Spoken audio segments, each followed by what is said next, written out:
The first sound is not the wine. It is the clink of the stem on marble, sharp, clean, like the punctuation mark that ends a sentence no one had the courage to write. Then comes the second sound, lower, wetter, more human. The spill, red wine arcs through crystal light, hits the air, and finds its mark. The room breathes once and stops. The Cabernet lands on Damon's temple, rolls down the slope of his cheek, and disappears beneath his collar. The color spreads, alive for a moment, before dying into the fabric. He does not blink, he does not look down, he only exhales, slow and centered, as though he had rehearsed for this moment his entire life.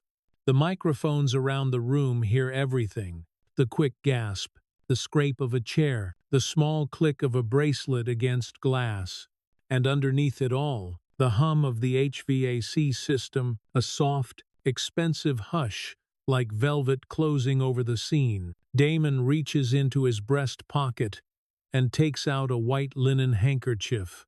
The cloth unfolds with a whisper of fabric on fabric, and he begins to circle the stain, not blotting, not wiping, circling, small, deliberate motions, a ritual of control. The sound is faint, a dry rasp, a steady rhythm. It sounds like thought being polished. Victoria Whitmore sets the glass down. The crystal makes another note, bright and surgical. She leans back, her diamonds catching the chandelier light, like a constellation that has lost its sense of proportion. The faint crack of her smile arrives half a second later than her words. There, she says, sometimes direct communication is the only kind that works. The crowd doesn't know where to look. They glance toward the stage, toward the exits, toward the waitstaff, who have stopped pretending to pour champagne. In the vacuum of sound, the only movement is Damon's hand, tracing patient rings across his cheek, each pass quieter than the one before. He folds the cloth once, red meeting red. The linen sighs. The room smells of oak and tannin, floral perfume, and cold metal. Damon studies the empty glass for exactly 3 seconds, long enough to make her wonder what he's measuring. Interesting choice, Mrs. Whitmore, he says. The air moves again, but carefully, someone clears their throat. A phone clicks a photo and pretends it didn't. Security shifts by instinct. 3 points, 2 steps behind him, 1 angle toward her, but Damon's palm rises without urgency. No need, he says. His tone is even, low, military. She simply expressed an opinion on contracting and racial hierarchies. A few people flinch at the last word. Hierarchies. The echo of it fills the ballroom and lands softly on the silver trays, still trembling in the server's hands. Victoria smiles wider. It's a politician's smile, all muscle memory and no feeling. You're overreacting, she says. He doesn't answer. The sound of him not answering becomes the loudest thing in the room. From somewhere near the back, a phone buzzes. The noise is small but electric. It spreads. Everyone knows what it means. The video has already started its journey. Damon turns the folded cloth over, finds a fresh edge, and presses it to the corner of his collar. The sound of fabric against fabric is louder now, that no one else dares to breathe. He looks down, smooths the linen flat, and folds it again with exact geometry. A waiter moves toward him, whispering, "Sir, may I?" "I'm fine," Damon says. The waiter retreats. His shoes make no noise. Only the scent of starch remains where he had been. The chandelier above them trembles slightly from the pressure of air conditioning. The crystals chime together, a faint silver rain. Damon's eyes lift, follow the vibration up, then drop to the glass again. One final bead of wine gathers on the rim. It hesitates, elongates, then falls, drip. It hits the tablecloth and spreads into a perfect oval the size of a thumbnail. That is the only thing that moves for a long time. A voice at the edge of the room whispers, "Security." The triangle tightens. Damon lowers his hand again. "We're fine." He says it once, but the words carry further than they should. They sound less like reassurance and more like law. Then his voice drops, quiet enough for no microphone, heavy enough for all of them. "She doesn't know I approve every major Defense Innovation Unit contract this quarter." The line is almost a confession, almost a warning. It hums beneath his breath like current under a door. "And she just made herself part of my audit." He lifts his water glass, drinks, places it exactly where the wine had landed. The glass touches marble with the sound of precision. Across from him, Victoria tries to fill the silence. "You'll understand." Damon, emotions run high. It was symbolic. He wipes his fingers, eyes steady on hers. Symbols have budgets. "Mrs. Whitmore." That lands. You can hear it hit. The tiny inhale, the creak of leather from a man crossing his legs too fast. The sound of cameras has changed. They are closer now. More deliberate. One shutter clicks. Another answers. The crowd is documenting its own discomfort. A fragment of conversation drifts from somewhere near the bar. "Is he?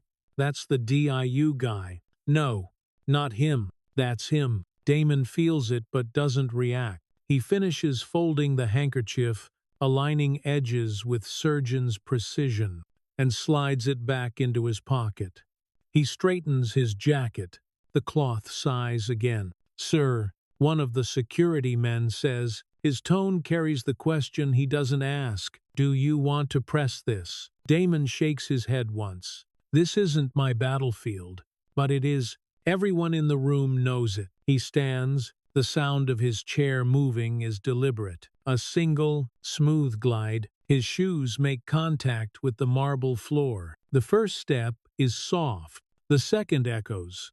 By the third, every conversation in the room has learned the rhythm and fallen silent. "Enjoy your evening," he says, not to her, not to anyone in particular. It's a phrase without temperature. He nods to the staff before he turns, a courtesy to the invisible hands who will scrub the scene from the linen later tonight. Courtesy is a weapon too. As he walks, the only thing audible is the metronome of his footsteps. Steady, unhurried.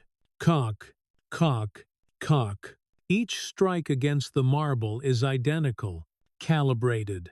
The sound carries through the ballroom like a countdown. Someone tries to speak his name. He doesn't turn. At the edge of the room, near the exit, a security guard holds the door. Damon pauses only long enough to meet his eyes. The guard nods once. Beep. The access reader flashes green. The latch releases with a soft click. Behind him, the HVAC breathes its constant hush. The room exhales again. A whisper of perfume follows him out. The residue of wealth and fear. He steps into the service corridor. The air shifts instantly, trading perfume for lemon polish and the hum of distant servers. The contrast is clean. The corridor's silence is not empty. It's disciplined. He walks. The sound of his shoes changes from marble to carpet to tile. Thud, muffle, echo. Each layer marks a descent from spectacle into control. He presses the elevator button. Ding. The doors open on cue. Silver panels reflecting the red stain faintly blooming on his shirt. He looks at it, then at his reflection. For a heartbeat, he studies the image, wine like blood. Eyes calm, breath steady. Then he reaches up, wipes the stain one last time with the clean corner of the cloth, and smiles the smallest possible smile. "She thinks she embarrassed me," he says softly, voice dropping to the register of strategy. "But she handed me the narrative." The elevator hums, closing him in a chamber of brushed steel and silence. He slips the handkerchief into his pocket again. The folded square sits against his heart, cool and damp. an emblem of patience. As the car begins to move, Damon pulls out his phone. The screen lights his face. His thumb moves once. A message slides into existence. Secure room. Chassit. 00 confirmed. He presses send. The elevator's machinery thrums around him. He listens, not to the movement, but to the rhythm. Controlled systems speak to him. They always have. He closes his eyes briefly, breathing through his nose. The air tastes of ozone and brushed metal, the same air he associates with decision rooms and war tables. When the doors open, the noise of the hotel lobby tries to rush in, but it can't touch him. He walks out, steady as a clock. The echo of the ballroom still faint behind him, the crystal clink, the hush, the breathless waiting. In his mind, the event has already become data, timestamp, location, witnesses, chain of custody. Each sound from the gala has turned into a line in an unseen report. The wine is evidence.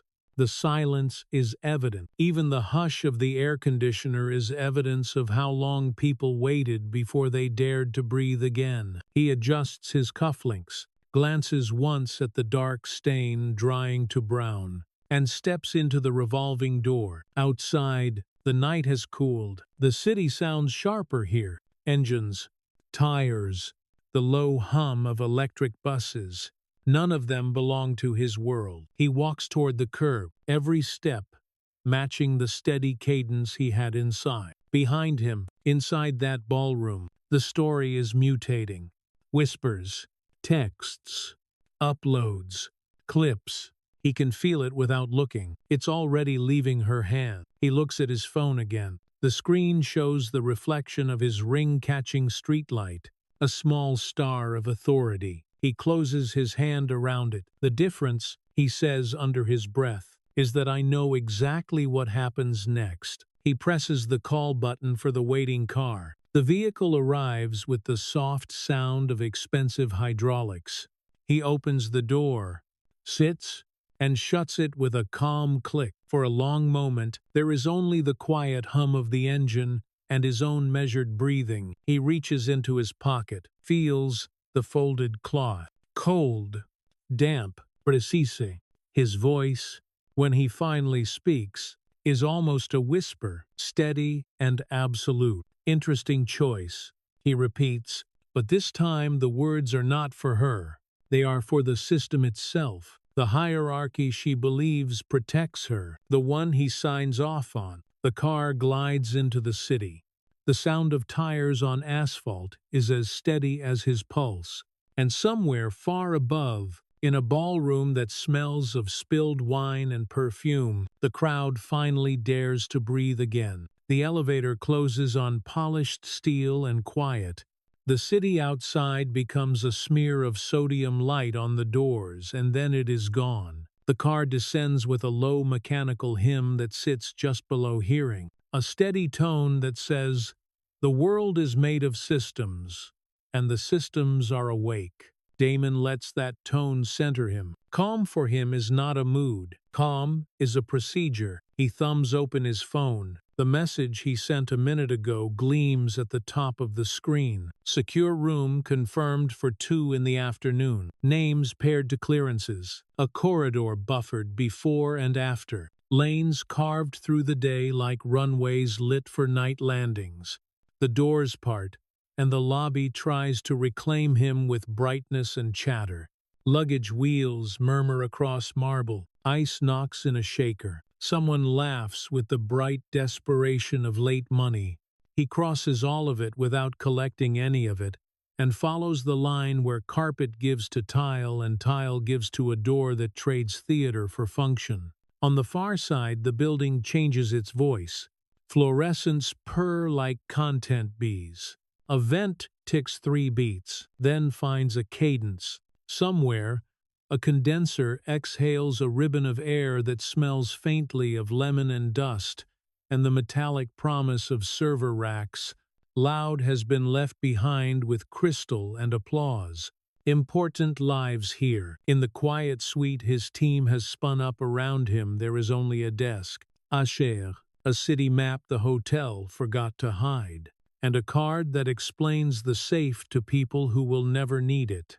His go-bag waits like a patient dog. He slides off his jacket and the cloth gives a low answer as it reforms over the chair. He hangs the handkerchief across the window latch where cooler air finds it, and coaxes the stain toward rust. Cold water smells faintly of copper and pool as it runs over his hands and jaw. The sink sends away a pale ribbon and closes its mouth. He does not watch it swirl. He dries his face, and the towel surrenders the morning to the laundry without complaint. The mirror gives him a practical stranger, eyes steady, breath regular, posture exact.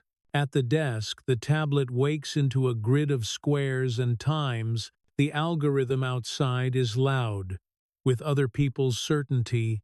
He has no use for certainty that is not recorded. He opens a folder labeled for the hotel and the night. Metadata climbs into place. 3 thumbnails wait under a heading that might be called Witness if Witness had a chain of custody. Before he touches play, he takes the envelope with the raised crest and the official weight and lays it flat under the lamplight. He photographs the seal. He photographs the line that says Table 12. He photographs the hour that says 8:47 in the evening. He sets his ring on the corner and photographs that as well. The paper breathes cotton and ink. Each still carries a caption he does not need to write. Seating legitimacy, placement verification, authentic context. He drags the images into the folder, and the folder accepts them with the small satisfaction of a zipper tooth finding its partner. He plays the first clip. There is no sound, and the absence is important. He studies the arc of wine again, not to feel anything but to measure angle and velocity, and the way physics writes truth across faces. He scrubs backward to the moment before her wrist turns. He looks to the edges. Left of frame, a woman moves her chair 2 inches away from a history she does not want to be in. Right of frame, a man starts a smile. He will not finish. The pattern is not outrage. The pattern is calculation. He has seen it at airfields, when a pilot lands hot and a crowd decides whether to call it skill or luck. He plays the second clip, the opposite angle from a phone that wanted proximity and captured power by accident. He freezes the frame where his hand is up and the guard has not yet decided. The hand is open, palm forward. It is not a stop so much as a registration mark, and it reads as command, because command is posture that does not bargain. He plays the third clip, the balcony wide shot. He looks past her face and counts the lifted screens, a small constellation doing hurried arithmetic. He notes the timestamp drift between devices and writes it down. He writes the checks he will require to establish what touched, what when. Proof without custody is a story. Custody is law. The stylus whispers on glass as he builds the sheet. #identifié. Custodians. Times of receipt. He writes, received beside 611 and 615 and 622, and initials each line. He adds the room designation and the rack code, and the name of the person who will carry the packet. The sound is the sound of a lock, accepting a correct key.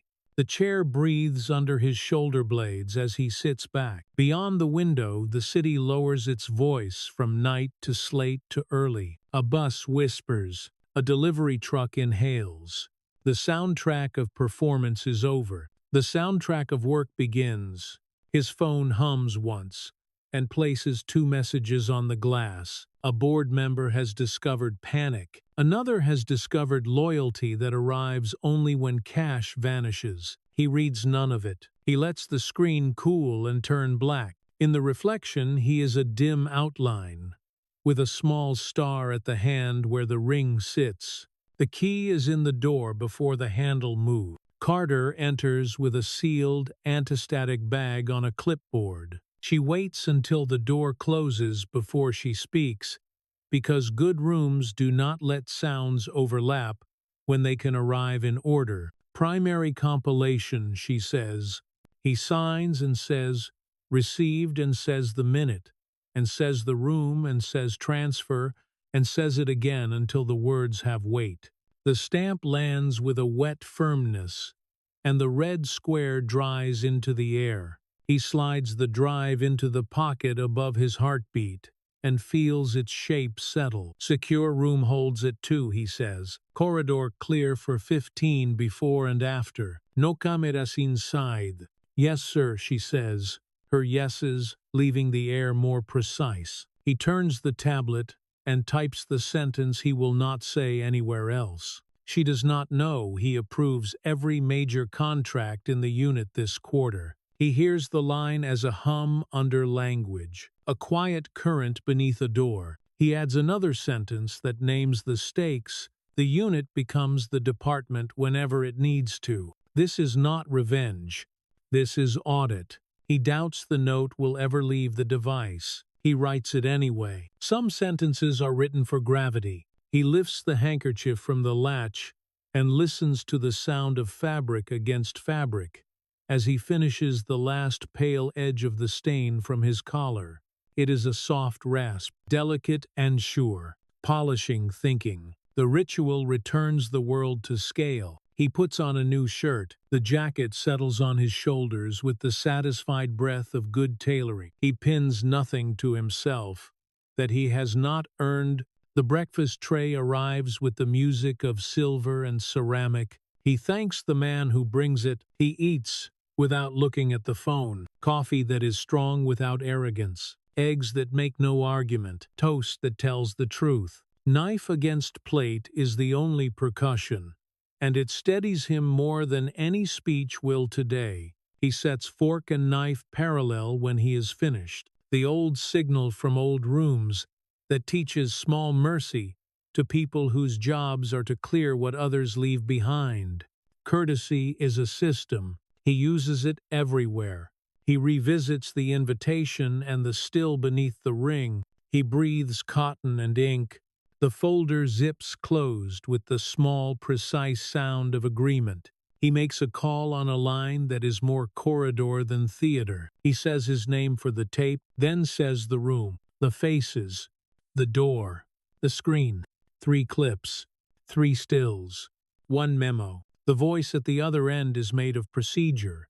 It says they will be ready, and the call ends, and the silence after has a shape the carpet understands. He gives the room a last walk to prevent leaving anything that could be misconstrued as interest. He opens the window an inch to let the night finish leaving. He closes it to let the morning find the right temperature. He pockets the clean folded linen. The window does not editorialize. He approves of that. In the corridor, the building gives him back the sound of his shoes. Carpet, tile, door. The elevator arrives on a single bell that respects its own resonance. He rides down with people who own their days in other ways. He is nobody until he is somebody, and he chooses which. The side exit breathes him into air that is honest with its temperature. Outside, wealth makes its own music. A long sedan settles on its suspension with a hush that has been bought. Far out front, a car with a deep pedigree purrs like a patient cat. On the service stairs behind the kitchen, a tread complains with an old wooden creak. The contrast pleases him. Rolls-Royce purred a stair creak is a good measure of distance. He does not need anyone to open the door of his car. The cabin accepts his weight with calibrated patience. The engine is a low velvet line. The ventilation whispers. The acoustic glass edits the city into obedience. He looks at the hand that wears the ring and presses thumb to metal once. It is not superstition. It is calibration. Then, in the privacy of a voice pitched for no microphone, he moves the narrative from insult to instrument. She thinks she purchased a scene, he says. She purchased a record. She does not know that I approve the quarter. She does not know that the quarter is a lever. The driver sees his eyes in the mirror and decides that silence is the correct language. The city unspools. Green lights mark time. Brakes sigh. A bus whispers past with the tired sigh of early workers. Somewhere behind him, housekeeping leans over a table and attacks a red oval with a chemical that smells like fresh apples. Somewhere above him, a feed invents new ways to carry a clip across a morning. Both are machines. He respects machines. When he has inspected them, he is on his way to a room in which he inspects. He allows himself a preview of that room. Air a touch colder than many prefer. Chairs that punish slouching. A screen that will carry a wine arc without opinion. Pens with weight, so that signatures sound like decisions. A clock whose hands never tell jokes. He names the window he has drawn. 2 days. Midnight plus 2. The compliance law. In his mind, the numbers turn into words, and the words into clicks on a safe dial. He is not interested in contrition. He is interested in design.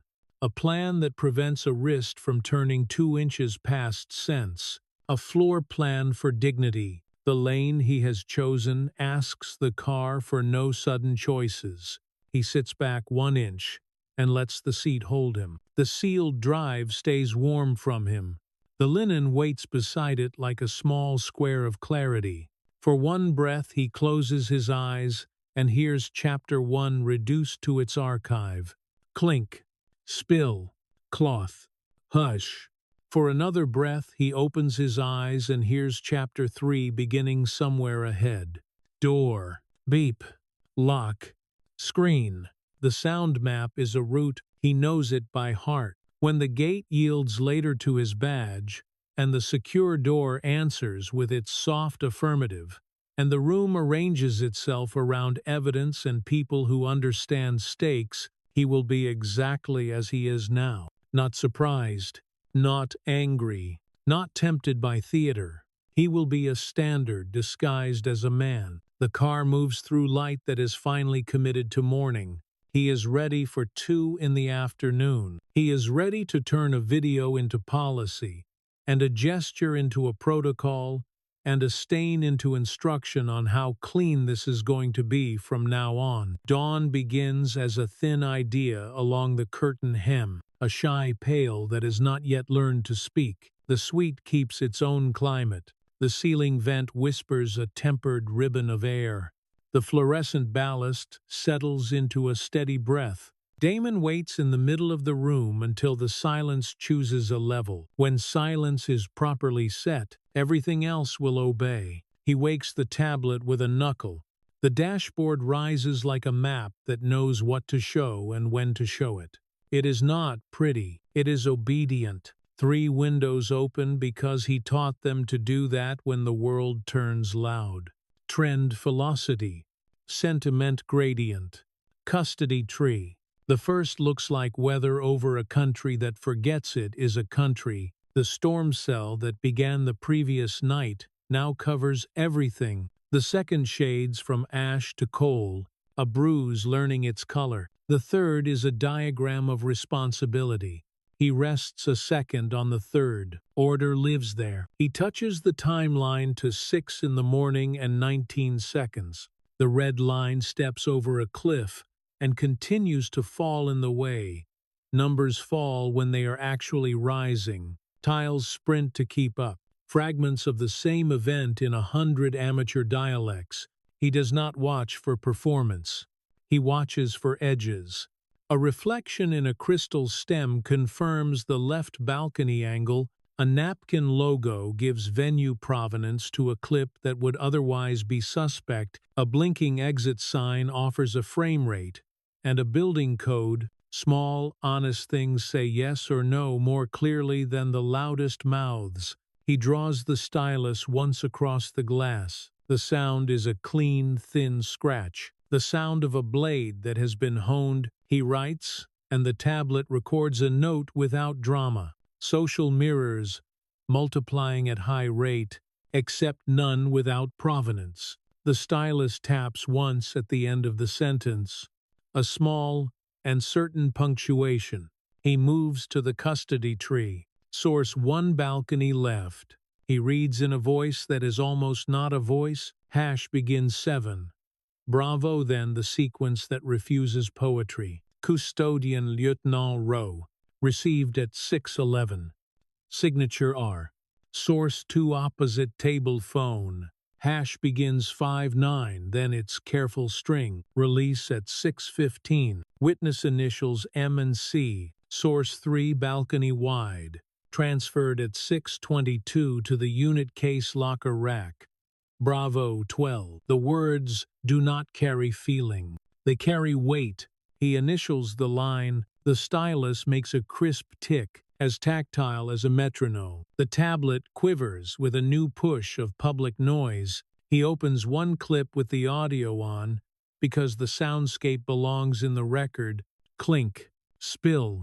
Then a long velvet hush as expensive air does its job. Phones offer their faint mechanical prayers. His own voice returns in the register he uses when he wants people to trust systems. Interesting choice. It sounds less like opinion and more like an entry in a ledger. He closes the window. The chaotic music cuts off clean. Silence steps back into command. Paper slides under his palm. He draws the invitation envelope into light, thick cotton with a raised seal that breathes ink. He photographs the seal. He photographs the line that reads Table 12. He photographs the hour that reads 8:47 that evening. He sets his West Point ring on the corner and photographs that too. Cedar and cold wax rise from his skin and cancel the ghost of tannin still hiding in the collar. He slips the stills into the evidence pack. The zipper teeth close with a tiny mechanical satisfaction, tooth against tooth. Agreement sealed. The suite door gives that small pressure sigh that happens a blink before the latch. Damon hears metal decide. Carter enters with a second antistatic bag on a clipboard. She waits for the door to finish closing. Because good rooms do not let sounds overlap when they can arrive in order. Secondary compilation, sir. Her tone stays free of adjectives. He signs and says received and names the minute and the room. The stamp lands with a soft, firm thump and breathes red before it dries. He slides the new drive into the pocket above his heart beside the first. The weight becomes a balance point. He feels the ring at one hand and the twin drives at the other, and he is aligned. He returns to the dashboard. The sentiment bar darkens, the color of a crowd that has decided anger is a better shelter than embarrassment. He taps a cluster of outliers that burn too bright to be honest. They resolve into small networks that imagine they are clever. He flags them for a later memo. It will not change this story. It will make the next one harder to counterfeit. That is enough. The tablet printer on the desk takes paper and offers it back in a restrained rustle. He prefers the sound of paper when truth becomes a sheet you can hold. He stacks the printouts, edges squared. He feels the ring carry its small gravity. When he lifts the stack, he sets it down and the ring clicks once, a tiny star against wood. Breakfast evidence remains on the tray. A coffee ring like a partial eclipse. Toast crumbs that keep their geometry. The knife rests parallel to the fork, the old courtesy from old rooms. He slides the tray into the hallway. The casters move away without a sound. More invisible hands doing necessary work. He returns to the desk and listens as the room breathes. He hears fluorescent calm. He hears the vent whisper. He hears the faint electric itch from the charger. Beneath those sounds, he hears the city waking. A bus exhale past. A delivery gate decides to change its mind and closes quietly. Out at the curb, a sedan with a long badge purrs like a well-fed cat. Wealth has its own instrument. Far inside the service stair, a tread complains in an old wooden voice. Work has its own instrument. He holds both in his head, because contrast teaches scale. He opens the wider cue only when the trend line steadies into a slope. He understands a board member writes without verbs that help, a staffer writes with nouns that carry weight, a stranger shouts because the morning offers free courage, he answers none. He keeps the day narrow. He drafts a single note in the unit system. Subject line cultural assessment, interim capture. Body text concise. 3 sources secured. Hashes attached. Stills for context, transfer to locker complete. Secondary compilation received, trend velocity attached. As reference not weight, he signs with his initials and the minute and the rack code. He sends, the message stops being a thought and becomes architecture. He lets his eyes find the handkerchief line in his pocket. The linen sits square, the cedar lingers.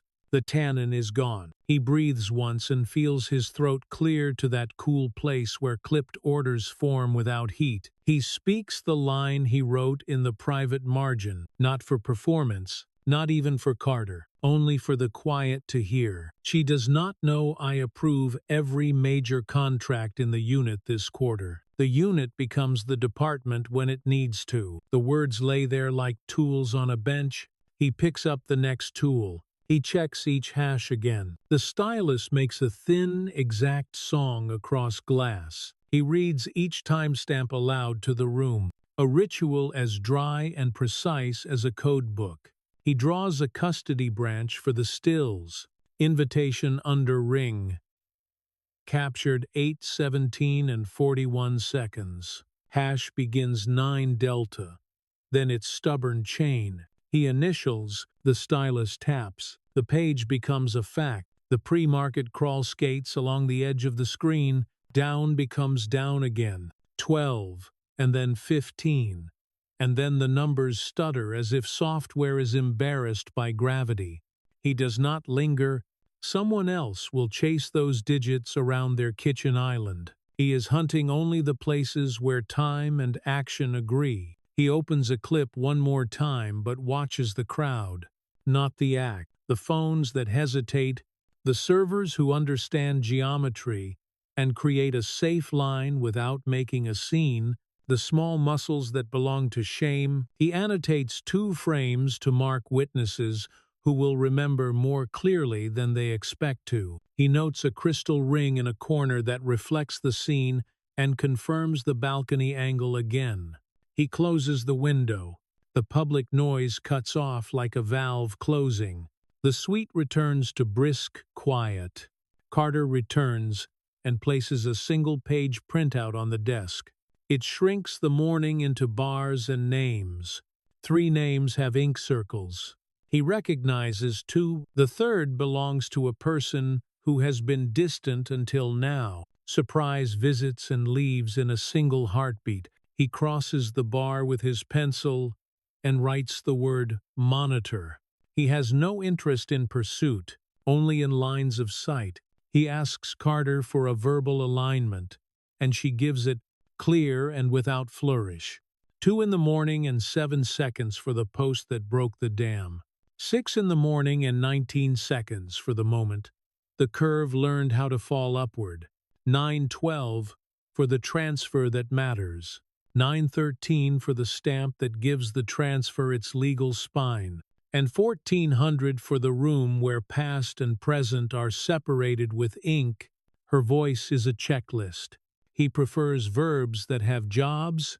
The suite phone rings once because Carter asked the desk to allow exactly 1 ring. The concierge wonders if anything further is required. He says only a receipt. The word, of course, arrives over the line like a silk ribbon laid on polished wood. He will not be billed. He prefers to sign anyway. Paper wants the sound of a pen. He smooths his collar edge with a thumb. The fabric gives a quiet rasp. He checks the crease along the trouser seam, the square of linen, the way the ring sits, not bright but sure. He does not polish it. Shine is for show. Weight is for use. He runs the day behind his eyes one last time. Elevator.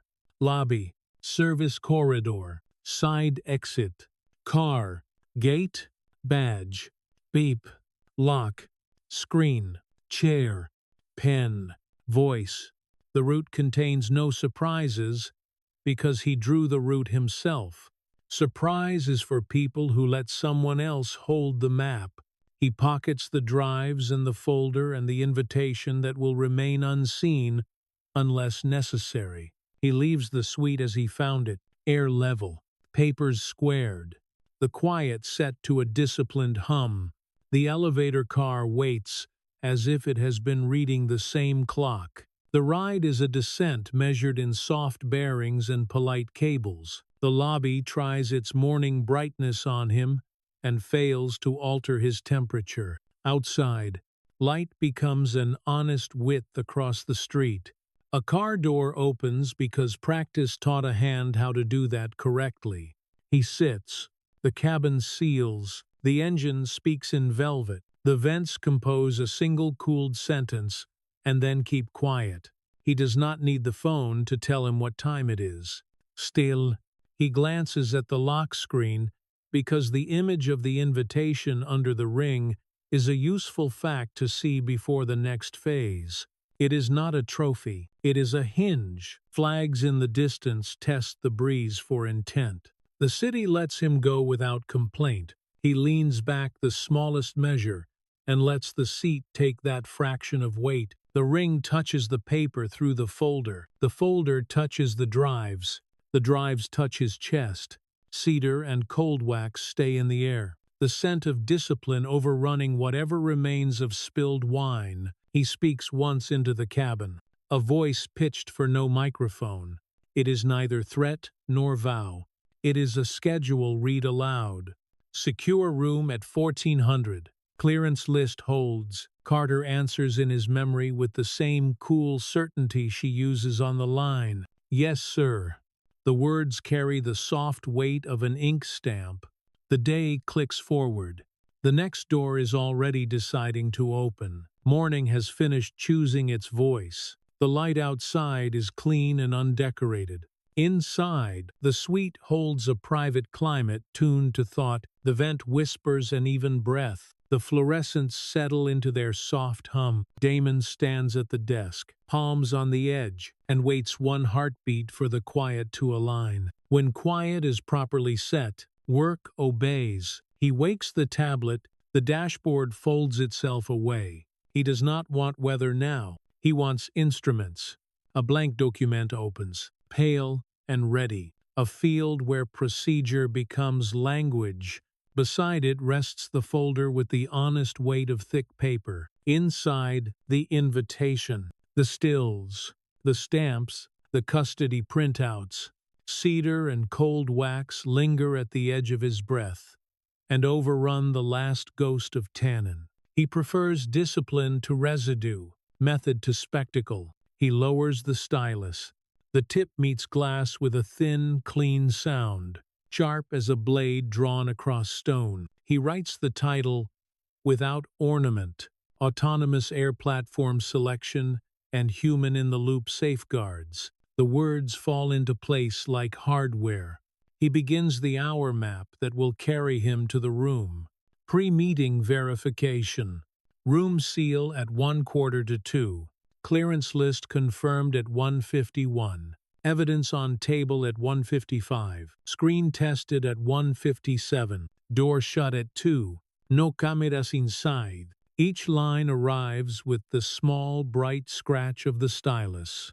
Each line is a switch thrown. He turns a page in the paper folder. The ring clicks once against the desk, a tiny star of metal announcing gravity. He slides the invitation stills beneath a brass clip. The clip closes with a restrained pulse, like a controlled heartbeat. He opens a section labeled Airworthiness. A ladder of requirements rises in tidy rung. He does not read the rungs people brag about. He reads the quiet ones they hope he will skim. Fail safe behavior when control is lost. Graceful degradation. Under sensor fault. Positive handoff to human override. He writes in the bare margin, "Show me where you planned for the person you did not expect." He closes that section and opens the one called Resilience, redundant power rails, time to safe state, roll back during flight. None of it impresses him until it reveals honesty. He writes again in the margin, "Show me where your values are hardware." The door gives it small pressure, sigh, latch, hinge. Then Carter enters on the clean verbs of a sentence that has been edited well. She carries a shallow bin, a sealed bag, a short stack of forms, and a stamped envelope. Her voice holds duty, and nothing else. Final custodial printout, sir. He signs one page at a time, slow enough for ink to own the fibers. The pen lays a subdued line. The stamp answers with a soft, measured thump, a quiet thunder of authority, landing without drama. Red breathes and dries into muscle. His ring adds its disciplined weight to the press, turning a signature into a standard. Carter notes times with the same clipped certainty. 9:12, 9:13, transfer complete, stamp affixed. The words land like dependable gears. He opens the envelope. The smell of cotton and ink rises, the scent of paper doing official work. Inside, a letter with a seal at the head and a paragraph that fixes the hour. The room, the names. He reads each line in a voice pitched like decoded weather. He refolds it along the original crease and returns it to the envelope. Creases matter. They tell you how a thing remembers itself. He reopens the tablet and calls up an old discipline, character assessment protocol. No ornament. Under it he builds bone, behavior witnessed at venue, treatment of staff, use of status to humiliate. He writes, chain of custody for public recordings. He writes, proof of placement and time authority. He writes, secondary compilation and storage. He thinks of the balcony angles, the napkin logo, the exit sign beating time beneath the ornamental disaster. He draws 3 small ticks. They are receipts, not decoration. He adds operational readiness. He refuses language that courts theater. He writes, how many rehearsals for handoff? He writes who signs when a machine returns scarred and obedient. He writes the penalty for small lies. He writes the penalty for large one. He signs with his initials not to flourish, but to wake the page into life. He hears a cart pass in the corridor, then fall respectfully quiet. The building keeps its core tone steady. Air moves in measured sheets.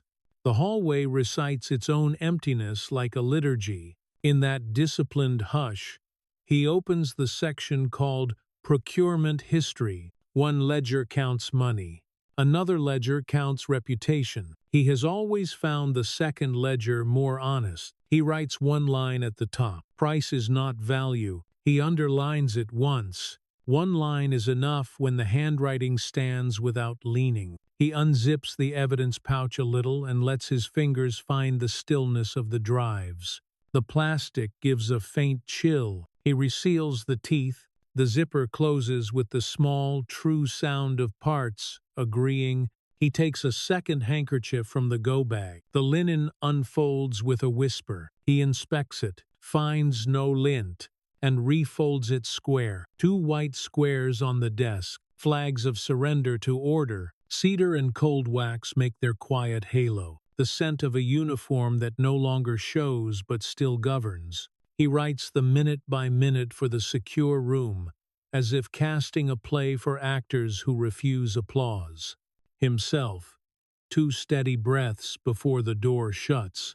Carter to run the screen test, the officer to own the lock timing, the soldier in him to keep perfectly still when the clips play, and the room decides what kind of room it wants to be. None of this is drama, it is measurement. The stylus answers each instruction with that thin steel note that says precision and nothing else. The tablet printer feeds and returns paper with a restrained rustle. He likes the sound of truth becoming a sheet you can hold. A square's edges.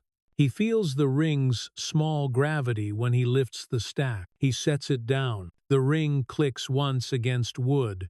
The click is both punctuation and permission. The dashboard pulses at the edge of the screen, offering noise, hashtags, lines, the hot push of shares, a restless tide of opinion. He opens a window for 3 seconds, lets the chaotic music play in a thin, tinny rush. Fast and proud of itself, he closes it. Silence takes the room back in a single step. He narrates the difference to himself in the tone of a lab report. They bring him the same event in 100 amateur dialects. He does not watch for performance. He watches for edges. He sets the invitation on top of the folder and places the stills beneath. He slides the drives into the pocket above his heart, where their weight becomes intention. He picks up a pen with enough density to make a line sound like a decision. He tests its stroke on a spare margin. The nib whispers and holds. He looks once at his shirt collar and runs a thumb along the edge. Fabric answers with a faint rasp like a match struck and then put away. He smooths the lapel. The suit sighs as it settles. The ring does not need shine. It needs weight. It has it. Carter stands by the door and reads the checklist aloud. The way flight crews speak over propeller noise. Clearance list verified. Corridor buffer ready. Evidence bin sealed and logged. Screening system warmed and clean. He nods through each item. The stylus ticks each box. The plastic tip makes that same crisp sound, a metronome for order. He looks down at the sentence he wrote in the private margin and reads it once more, in the quiet that belongs to him. She does not know I approve the quarter. The unit becomes the department when it needs to. The words do not burn. They do not cheer. They simply align. The concierge calls once because Carter asked for a single ring. A calm voice asks if anything more is required. He says only a receipt. Of course, arrives smooth and silk like a ribbon laid on wood. He will not be billed. He will still sign. Paper wants the sound of a pen. He closes the folder and lays the handkerchief square over it like a clean seal. He speaks the hour plan in a low monotone, a schedule broadcast to the room the way one speaks to a machine that recognizes only precise phrases. Room seal at 1:45. Clearance list confirmed at 1:51. Evidence on table at 1:55. Screen tested at 1:57. Door shut at 2. No cameras. The room holds that litany and answers with obedience. The vent breathes evenly. The lights hold steady. The charger's faint electric itch settles. He is satisfied. Method has the floor. He takes his jacket from the chair back. The cloth whispers as it climbs his shoulders. He lifts the folder, the pen, the envelope, the second linen square. He checks each pocket by touch. Drives. Phone asleep. Wallet thin. He steps into the corridor. The carpet returns the soft report of well-held footsteps. Somewhere around a corner, an old hinge offers one polite complaint, and then quiets. The elevator answers without being called twice. Its bell offers one unshowy note. Steel doors close him in a mirror of edges. He does not check his reflection to know who he is. He knows it by the tools he carries and the way his breath sits behind his teeth. The car descends in the voice of smooth bearings and soft cables. The lobby tries its light and fragrance and fails to move his temperature. He crosses to the side exit. The door gives the outside back in the language of concrete and tires. The car waits where it was told to wait. A hand opens the door with competence instead of theater. He sits. Leather answers with a courteous sigh. The cabin seals as an agreement, not a trap. The engine speaks in velvet. The vents compose a cooled sentence and then keep quiet. He watches the city offer obedience to lanes and lights. He measures distance not in blocks but in transitions. Theater to corridor. Corridor to gate, gate to badge, badge to lock, lock to room. In his mind, the screen wakes to stills and clips, and the red muscle of a stamp. He hears again the stamp's soft thump, the sound of duty landing without fuss. He hears the ring click against paper. He hears a protocol find its spine. The compound rises ahead, like a decision that has been waiting all morning to be signed. The guardhouse accepts his badge with a single consenting tone. The first door opens as if it refuses to join any theater. The second door waits, then yields with the professional reluctance of a barrier doing its job. The air beyond is a measured degree cooler. The corridor holds its breath. At the antechamber, Carter stands with the list that has already been read once and will be read again. Her hand rests on the evidence seal. She looks to him to acknowledge the moment, not to ask permission. He nods. She breaks the seal. The sound is a restrained crack like winter ice, accepting weight. She places the drives beside the folder. The screen wakes in test mode and offers a blue close to silver. The air tastes faintly of ions and discipline. The clock on the wall does not tick. It advances. Damon sets his hand on the folder. The ring meets paper and insists on gravity. Cedar and cold wax sit in the air like a promise that the uniform still lives inside the suit. He thinks once of the ark of wine and discards it as an item already filed. Ahead is a room where hours are not counted, but delineated. He does not need to be bold. He needs only to be exact. "Open the room," he says, voice low and decisive. "Secure room at 1400. Clearance list holds.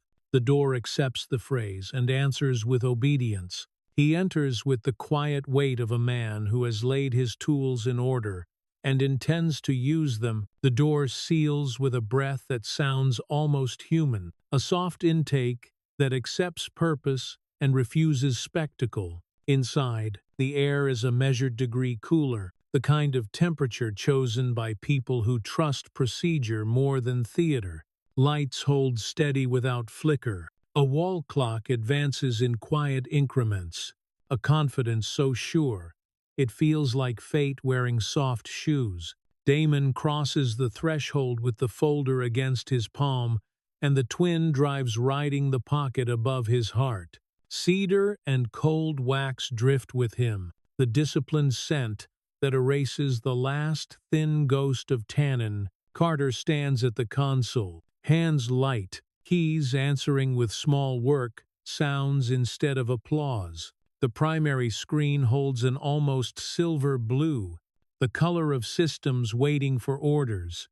He sets the folder at the head of the table. The wood accepts the weight and says nothing. Chairs answer with modest upholstery size as the room fills without crowding. Colonel Hayes sits to his left, back unbending, eyes that prefer facts to apologies. Across from her, the liaison from the office across the river takes the right seat, a listener trained to speak only when a line must be drawn. Two unit technicians take the console flank, posture tuned to screens, not status.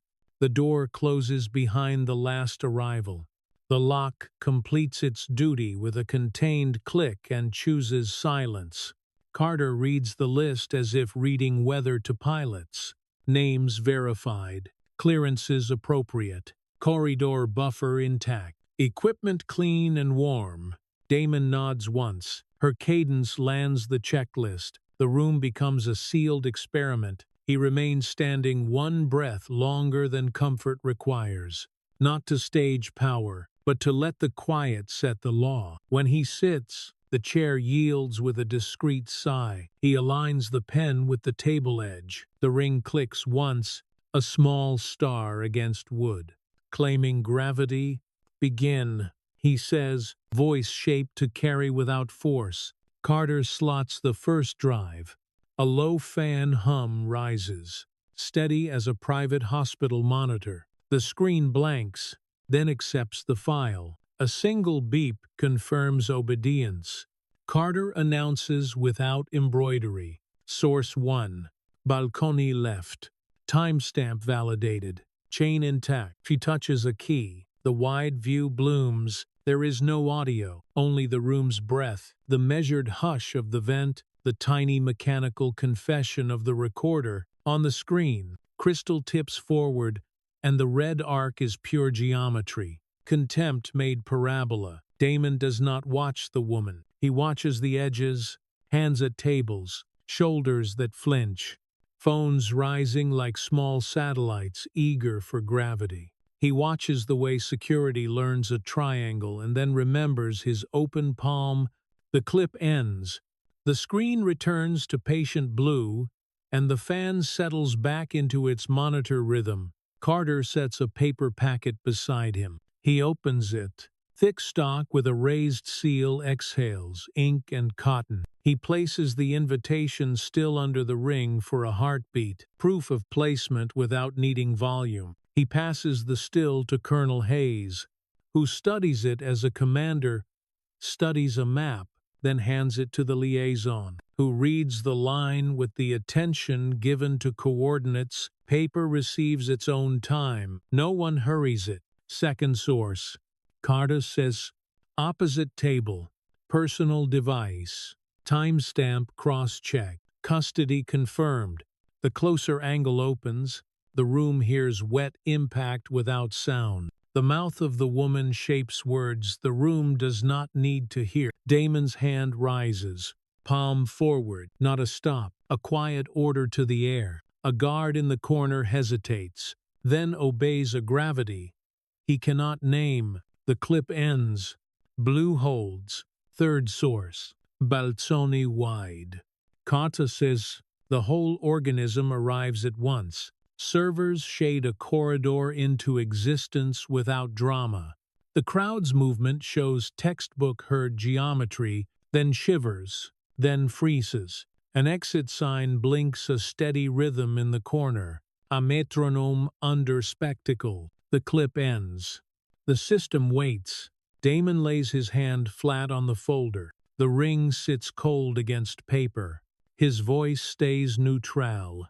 The temperature of law. You are not seeing a social scandal, he says. You are seeing culture under load. You are seeing how it chooses to carry weight. He opens the custody packet. Paper gives a restrained rustle, the sound of truth becoming something a hand can hold. He reads in the clipped register of decoded weather. Source 1, received by Lieutenant Rowe, at 6 minutes past the hour and 11. Signature R. Source 2, released at 6 past and 15. Witness initials M and C. Source 3, transferred at 6 past and 22. Secured to unit locker, Rack Bravo 12. Secondary compilation stamped at 9 past and 13. No decoration, only alignment. He passes the sheets. The stampings carry their soft, red muscle across the table. Colonel Hayes reads each line without shifting her weight. The liaison adds neat pressure notes. Beside the times, the technicians nod at the hash lines, as if greeting colleagues. Carter lifts her eyes. Public sentiment, heavy negative. Counter noise detected. Bot networks flagged. Mitigation noted. She places a one-page reduction on the wood. Bars and names, and a slope that even people allergic to graphs can read. Damon gives it a glance, then returns to the thicker ledger. Noise is public. Policy is private and exact. He opens the next section, Character Assessment Protocol.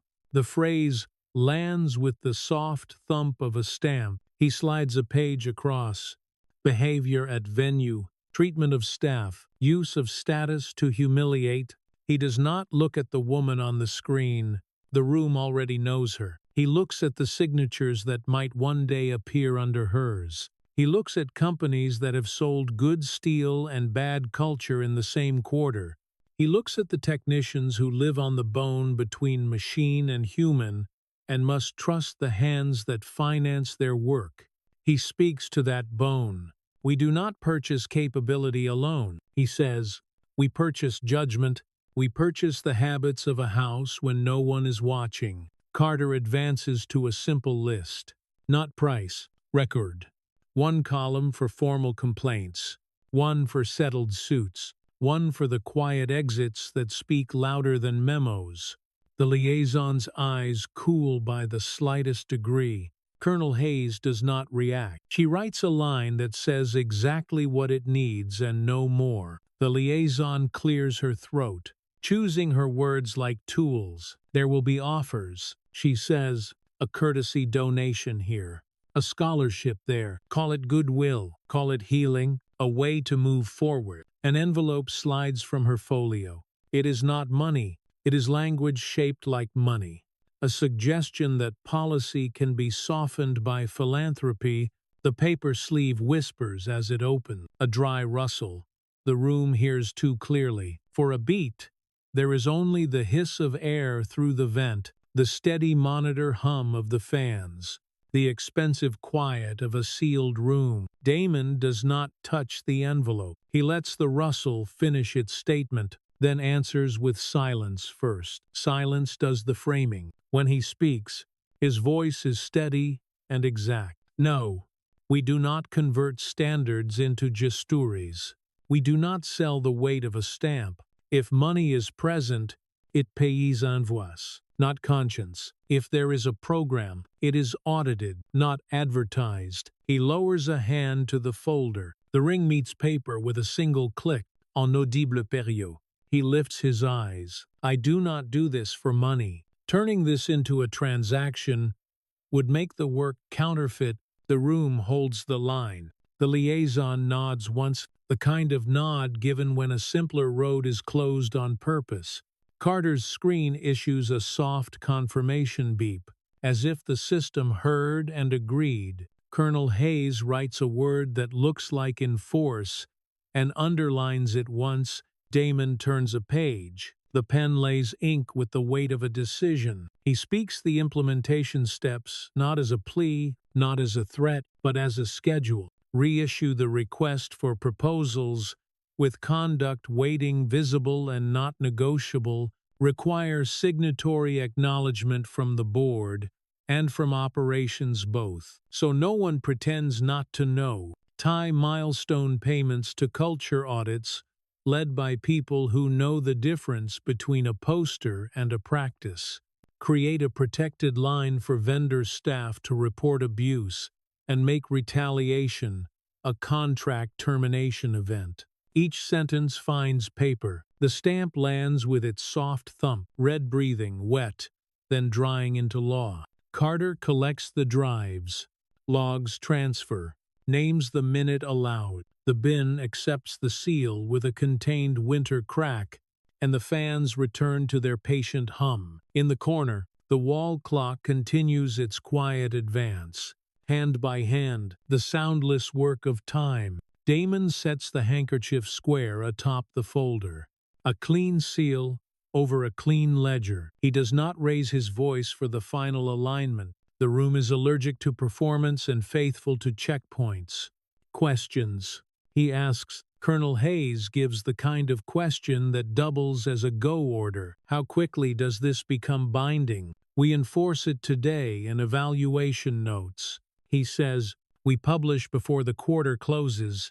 The draft is on the back page. He taps the paper. The ring clicks. The decision lands. The liaison asks if the policy can live in sunlight. It must, Damon says.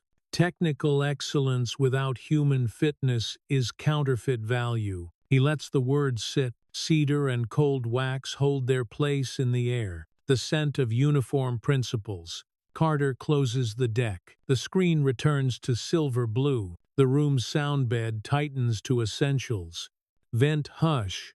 Von him. The faint, tickless advance of the wall clock. The expensively quiet silence that money buys when it believes it should never be touched, set against the humble creak of a service stair rising in Damon's memory from earlier. The sound of work that has never pretended to be more than work. Wealth purrs. Duty breathes. The story of the day lives between those two notes. Colonel Hayes sets down her pen the way one sets down an order. Proceed, she says. The liaison follows with the phrase that ties rooms to buildings. The office across the river is aligned. We will carry this forward. Damon signs the memo that gives the policy its legs. The pen draws a line that sounds like a door closing gently and completely. The stamp lands one more time. The soft thump of authority choosing action. Carter lifts the pages, squares edges, and nods the minute into the record. They stand. No handshakes. That ritual belongs to rooms that, like mirrors, this one prefers measures. At the door, Damon rests his palm on the folder. The ring rests on paper. For a heartbeat, he feels the architecture of the morning align. The insult has been ground to usable grain. The spectacle has been filed to a standard. Outside, feeds will keep shouting. Inside, procedure has tightened bolts. No camera will ever notice. He looks to Carter. Notice to contracting offices. Short. Exact. No slogans. Yes, sir, she says, voice landing like a stamp. He looks to Colonel Hayes. Quiet conversations with the other bidders. Already in motion. She answers, and her tone carries the air of a runway cleared. The liaison steps aside with a courteous half-turn. The door recognizes its cue and opens on the measured cool of the corridor. The badge reader in the outer hall will sing its single consenting note. The far gate will exhale. The building will keep breathing in the language of vents and bearings and lights. Damon steps into that sound map, the folder in hand, the drive steady above his heart. Cedar and cold wax hold in the air, like a promise that the uniform still lives inside the suit. Behind him, the room resets to neutrality. The screen sleeps. The clock advances. The lock returns to patience. Ahead, a notice will post, and phones will ring with questions in different voices. By evening, a new spine will be felt inside familiar forms. He does not quicken. He does not slow. He says one sentence pitched to the volume of machinery. Proceed to issuance. The words carry weight. They carry stamps. They carry the small gravity of the ring. And somewhere far from policy, a private car purrs behind glass, while somewhere close to policy, an old stair creaks beneath work. The distance between those sounds is the distance standards must span. He walks into it, and the door closes behind him with a hush designed to hold. The corridor keeps its measured cool. The door behind him seals with the hush of a promise kept, a soft inhalation that chooses duty over theater. Damon carries the folder level, weight-centered, edges squared. The twin drives riding the pocket above his heart. The building's soundbed returns to its familiar layers. Vent hush, bearing whisper. A distant copier draws a long breath and lets it out. He walks that music as if crossing a narrow bridge and steps into the operations suite, where the room has already arranged itself to purpose. Carter stands at the console with the notice template open, a pale field waiting for exact word. The keyboard answers her hands with patient small clicks. A compact printer murmurs a line and rests, then murmurs another, like a quiet monitor practicing steadiness in the corner of a private ward. On the credenza, a sealed bin sits beside the stamp, red, still drying in the shallow curve where it sleeps. He sets the folder down. The wood accepts the weight without comment. He opens the flap and places the handkerchief square to one side. A clean flag on a clean table. Cedar and cold wax hang in the air. The disciplined halo that has replaced tannin completely now. Order becomes a scent if you know where to stand. Read, he says. Carter reads in a voice that lives between statement and law, effective upon posting. The department's technical evaluations shall include mandatory weighting for contractor conduct as defined herein, verified instances of discrimination, harassment, or abuse by leadership or staff, whether on premises or in public, shall constitute material adverse factors. Vendors will provide signed acknowledgement at board and operations level. Milestone payments will be contingent upon independent culture audits conducted without interference. She stops. The vent completes one long, even sentence. The clock advances without tick. Again, he says, and this time he listens for any burr that might grant theater a foothold. None appears.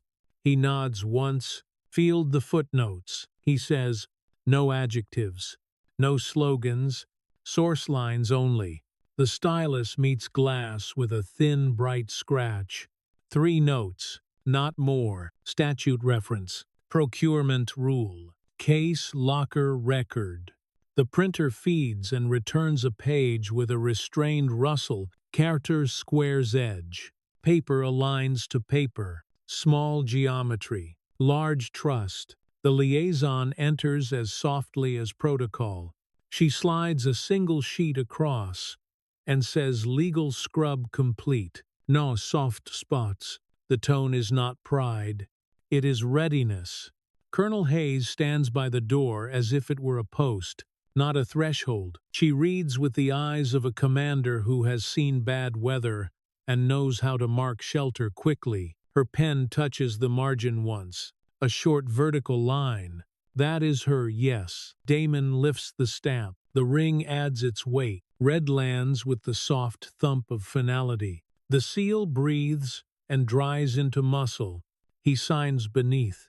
The pen draws a line that sounds like a door closing gently and completely. Post, he says. Carter's thumb finds the confirmation. The system inhales. A thin tone rises and fades. The sound of a message crossing cables and floors and decisions. The primary screen returns a single sentence in a crisp band across the top. Notice posted. For one breath, the room keeps a ceremonial quiet, not to perform, but to let the air catch up with the movement of a heavy thing. Then the phone on the credenza hums once and stops, as if reminded that its opinion is not required. The notice is already traveling where it needs to travel. He does not look for reaction. He looks to the next precise inches. Distribution list. He says, Carter reads like weather. Contracting offices. Program managers. Inspector channels. Vendor points of contact. Oversight staff across the river. Partner agencies that learn by imitation. She draws a box around the last category without comment. He sees the box and hears the future unspool. Send the plain text to the field. He says, keep the letterhead for the archive. The field wants clarity, not costume. The printer answers with a modest rustle. Somewhere down the corridor, a cart rolls past and a door closes properly. A small, exact click that always calms him. He rests the ring hand on the folder and lets the body recall posture that used to belong to helmets and hard sun. He is not in a helmet. He does not need one. The uniform is internal. A chime that is not a phone lifts and falls. The secure portal has accepted the posting. On the screen, a modest icon blooms and holds a new spine inside familiar bones. Carter reads the instrument number aloud in a steady cadence.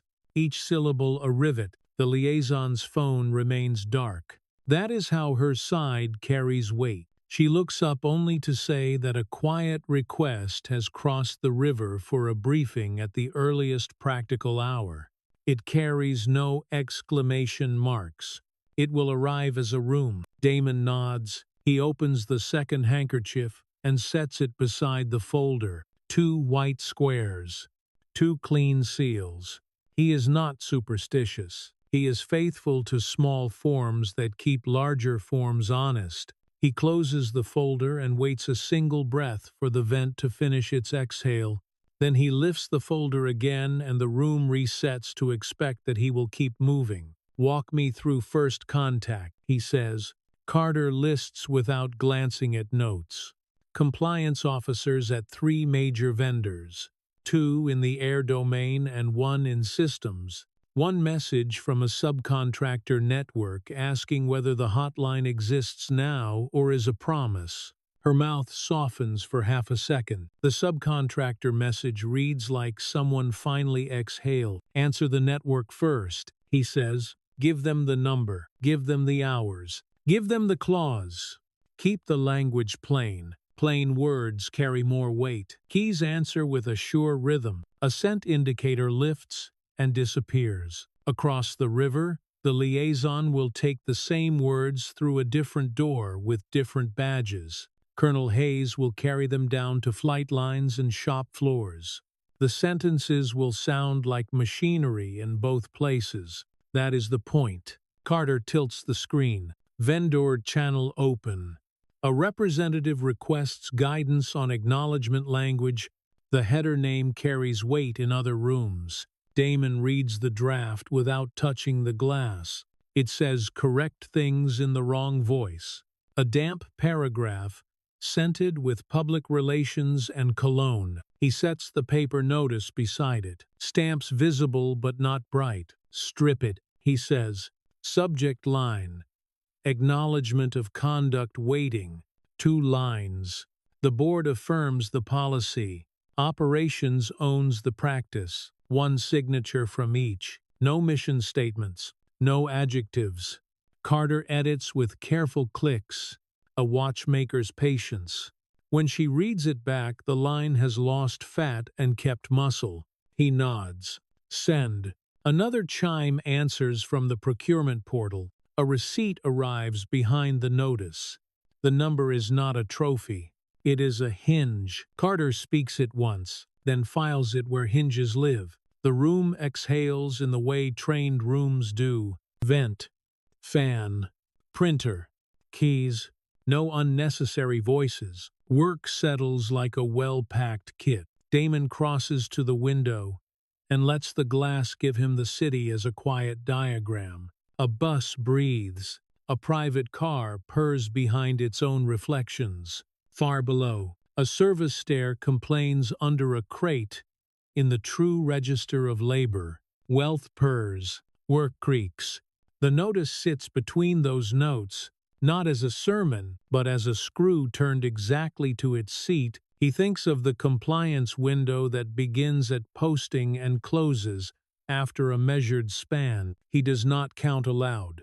He spells time inside his breath, because numbers are tools, and tools respond to care. The window is not a threat. It is an aperture. He holds the thought beside the sound of a clock that refuses to tick and still advances. Behind him, the suite keeps its weather. Carter speaks to the river in the language of aligned calendars. Colonel Hayes sets 2 conversations in motion without leaving the wall. Her posture like a runway cleared.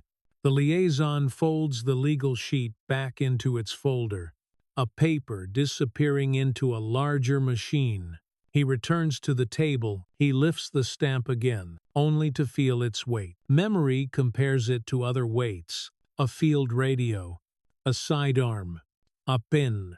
The ring rests against his finger, not polished, not loud, heavy with its own history. He places the stamp down with care, as if returning a tool to its place in a chest. A request rises from the lobby, not as a ring, as a shift in air. A delegation downstairs wants a conversation.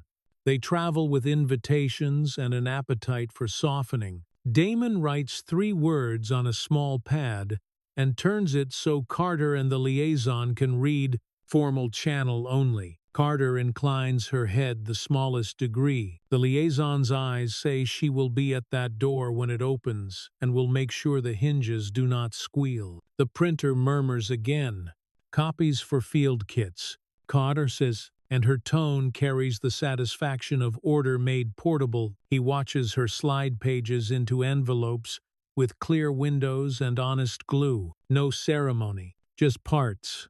He lets himself take one quiet beat, longer than schedule allows. He hears the building breathe, as an organism that trusts its own lungs.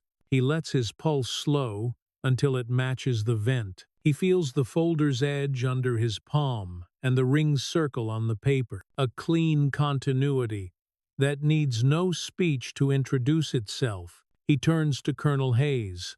The shop floors, he says, the flight lines, the program managers who think culture is a poster and a pizza.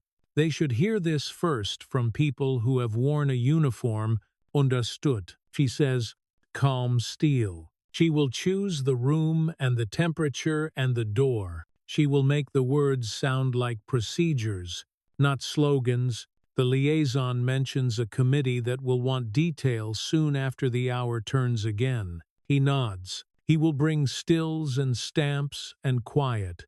He will bring the difference between price and value, written as a single sentence. Any citizen can read without decoration.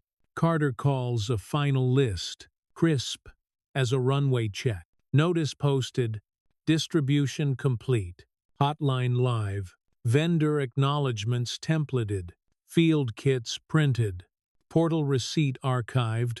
She leaves a measured breath between each item. The room absorbs the cadence and steadies around it. Good, he says. He picks up the folder, lays the handkerchief square on top, and taps once with the ring knuckle. A small star against paper. The sound of punctuation. The corridor receives him again. Cool and even, he walks at the pace of schedules, not of performance. The guard at the outer door looks once and not twice. The reader grants a single note of consent and returns to patience. In the brighter hall beyond, his steps find the rhythm of a building that prefers plain clothes. He does not look back. The suite reclaims its calm. The screen rests. The printer cools. The clock continues its silent work. Ahead, the notice will land in inboxes and portals and boards and briefcases. Some hands will sign quickly. Some will hesitate. Some will try to negotiate with air. The standard will not move. He pauses by a window at the corner and watches two worlds overlap for a breath. A private car glides by, paint deep enough to mirror the sky. At the same moment, a delivery driver shoulders a box up a complaining stair. The sounds cross and separate. He does not bless either. He measures the distance policy must span, and lets that span set the length of his breath. Down the side hall, a service elevator opens and releases a cooler draft from the heart of the building. He hears it and thinks of another hiss. The strict whisper of oxygen at a bed where someone waits for a number to steady. Money buys quiet machines. Duty decides how they are used. The notice belongs more to that choice than to any headline that will try to own it by morning. He turns toward the other wing, where another room with another clock will want what he carries. The folder rides his hand. The ring keeps its circle. The words he will speak next are short and exact. No slogans, no show. A policy moving through air with the weight of stamps and the gravity of a signature that knows how clean it must sound. When it lands on a line, he steps into the day. The building's breath follows him to the door and then hands him back to the city. The city answers in wheels and heat and air, in purr and creak and the honest scrape of a dolly taking a corner. He chooses the lane that belongs to quiet work and walks it, the notice already turning its screws in places a camera will never see. The notice has left the room and entered the world. Damon feels it the way a building feels pressure before a storm, a subtle shift in the seams, air going cedar to listen. The corridor keeps its even cool, doors accept their hinges without complaint. He carries the folder level, edges squared, weight centered. The twin drives steady above his heart. Cedar and cold wax travel with him like a private oath. Inside the operations suite, light holds steady. Silver, and impartial. Carter stands at the console with twin windows open, vendor channel and hotline, the keys answering her with patient clicks that sound like small decisions being made correctly. A compact printer murmurs and rests, then murmurs again. Colonel Hayes has already gone to carry the words where floors creak and gloves wait on pegs. The liaison has crossed the river with the same sentences tuned to a colder room. First contact, Carter's voice low. An air systems vendor acknowledges receipt, board chair signed, operations lead signed. Language as directed. No adjectives. Good. Damon says, second contact. She continues, a plant manager requests an extension on acknowledgement.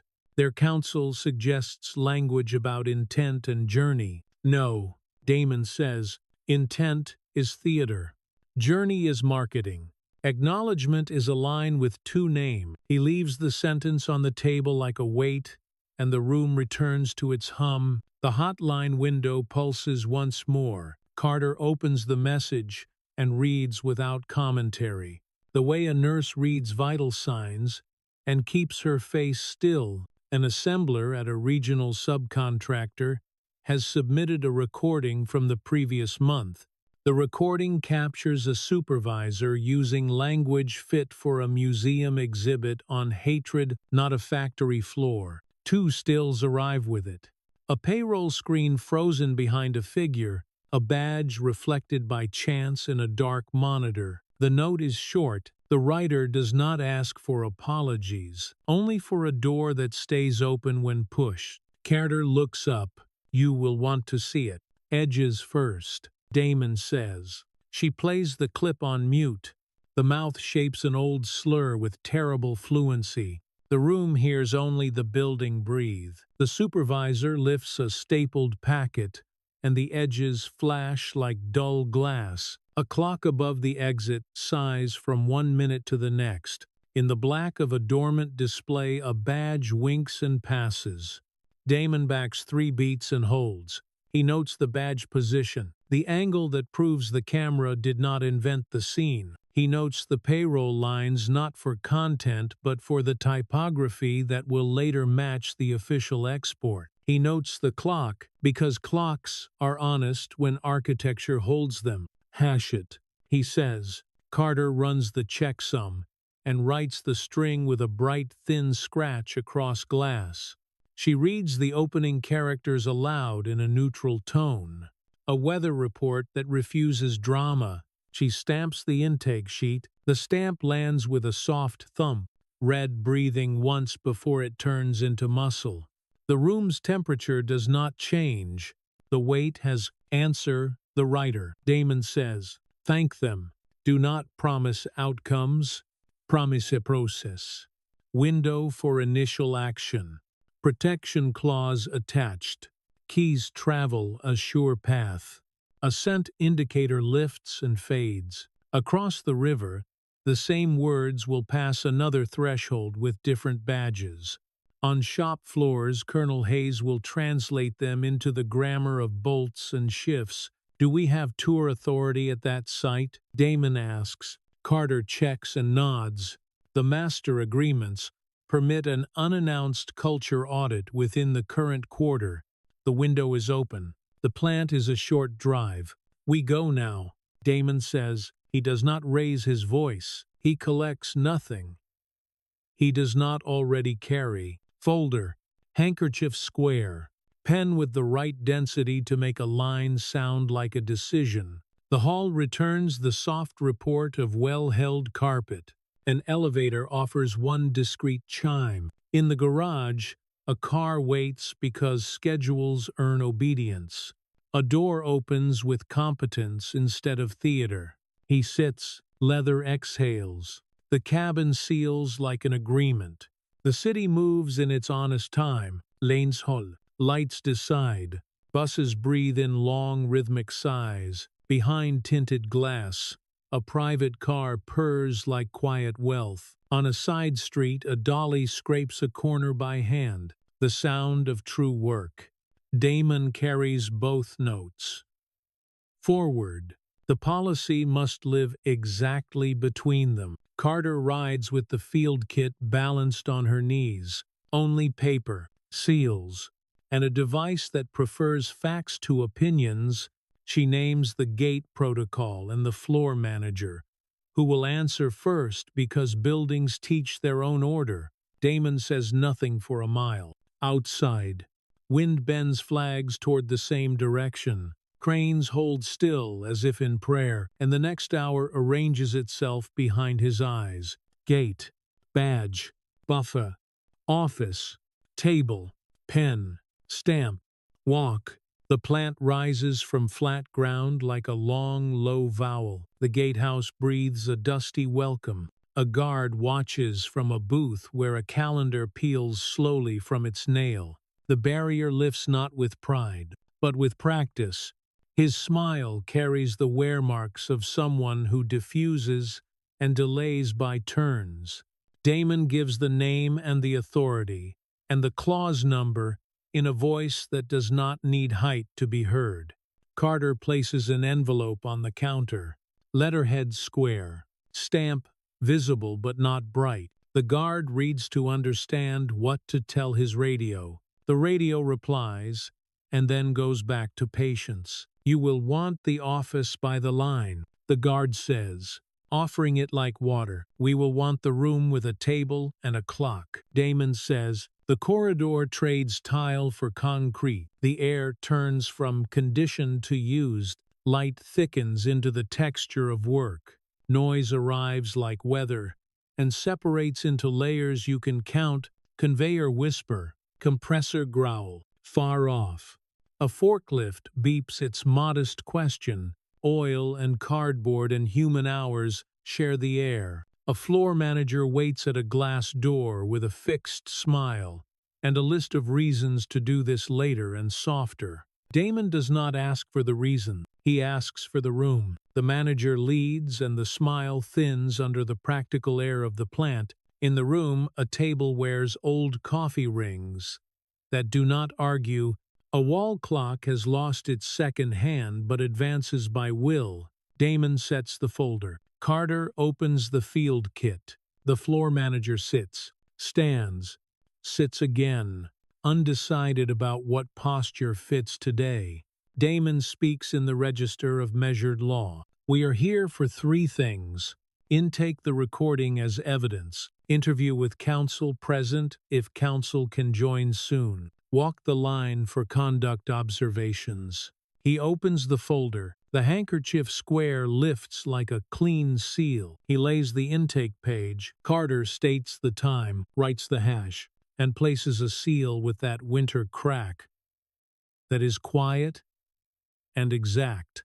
The manager asks whether this will shut the line. The line remains yours. Damon says, culture audit belongs to governance, not production. He sets the distinction on the table where no one can push it off. Counsel arrives in a tie that still remembers the closet and a folder that wants to be a shield.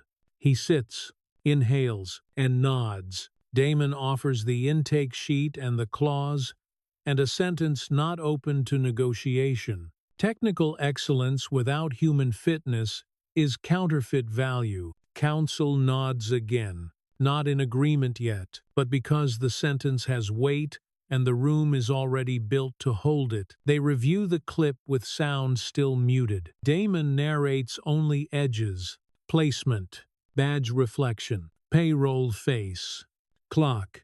Carter repeats the hash.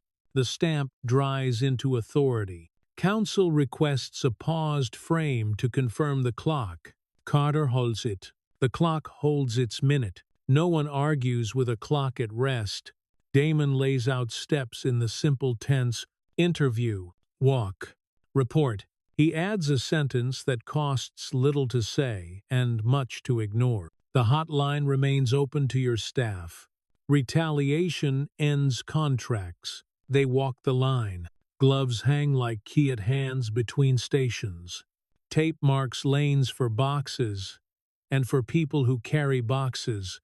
A poster about values tries not to blush. A worker meets Damon's eyes and asks a question without language. Damon gives the smallest permissible nod. The worker's shoulders loosen by a breath. Somewhere, a wrench falls and rings against concrete with the tone of a small bell. Back in the room, counsel has words his folder allows. He offers to suspend, to investigate, to educate, to publish a statement about learning. Damon declines anything that can be printed before truth has lived inside the room. He accepts immediate removal from supervisory duty for the person on the recording, paid until findings are final, because punishment for speed is still theater. He accepts a commitment to bring in an outside auditor who will speak to everyone and does not need a chaperone to find the right doors. He accepts signatures under those exact lines. The floor manager signs like a man who expected a hammer and found a level. Counsel signs with a hand that recognizes when an agreement matters more than most. Carter timestamps, stamps, and slides copies that look like carbon in spirit, if not in ink. They interview the assembler who sent the recording. She speaks like someone who learned to move her throat around a bruise. She does not want anything that can be photographed. She wants work that does not hurt beneath the skin. Damon keeps his voice neutral, because neutral carries farther than sympathy. When the room must stand without him tomorrow, he reads the protection clause. He reads the line that turns retaliation into a termination event. He promises only that steps will keep their hour. Shift change approaches, and the corridor fills with shoes and laughter that belongs to survival rather than celebration. The plant breathes through its doors. Damon feels the folder's weight and understands his job today is to be a conduit so weight can move toward the correct floor. At the gate, the floor manager clears his throat. The line will not stop, he says, and somehow it sounds like a question. It should not stop. Damon answers. The work is the work. The room around it will change. Back in the car, Carter reads from the river. The committee has set its hour and wants a briefing that includes the first day of enforcement. She reads a note from Colonel Hayes. The shop floors heard it first. From people who wore a uniform, she chose a scuffed table and let the stamp do more work than any poster. A crew chief asked for a number to call when a number should not be called down the chain. She gave him the number, he wrote it on tape and tucked it in his cap. Damon closes his eyes for one breath. The vent keeps a narrow weather. The road hum trains him back to center.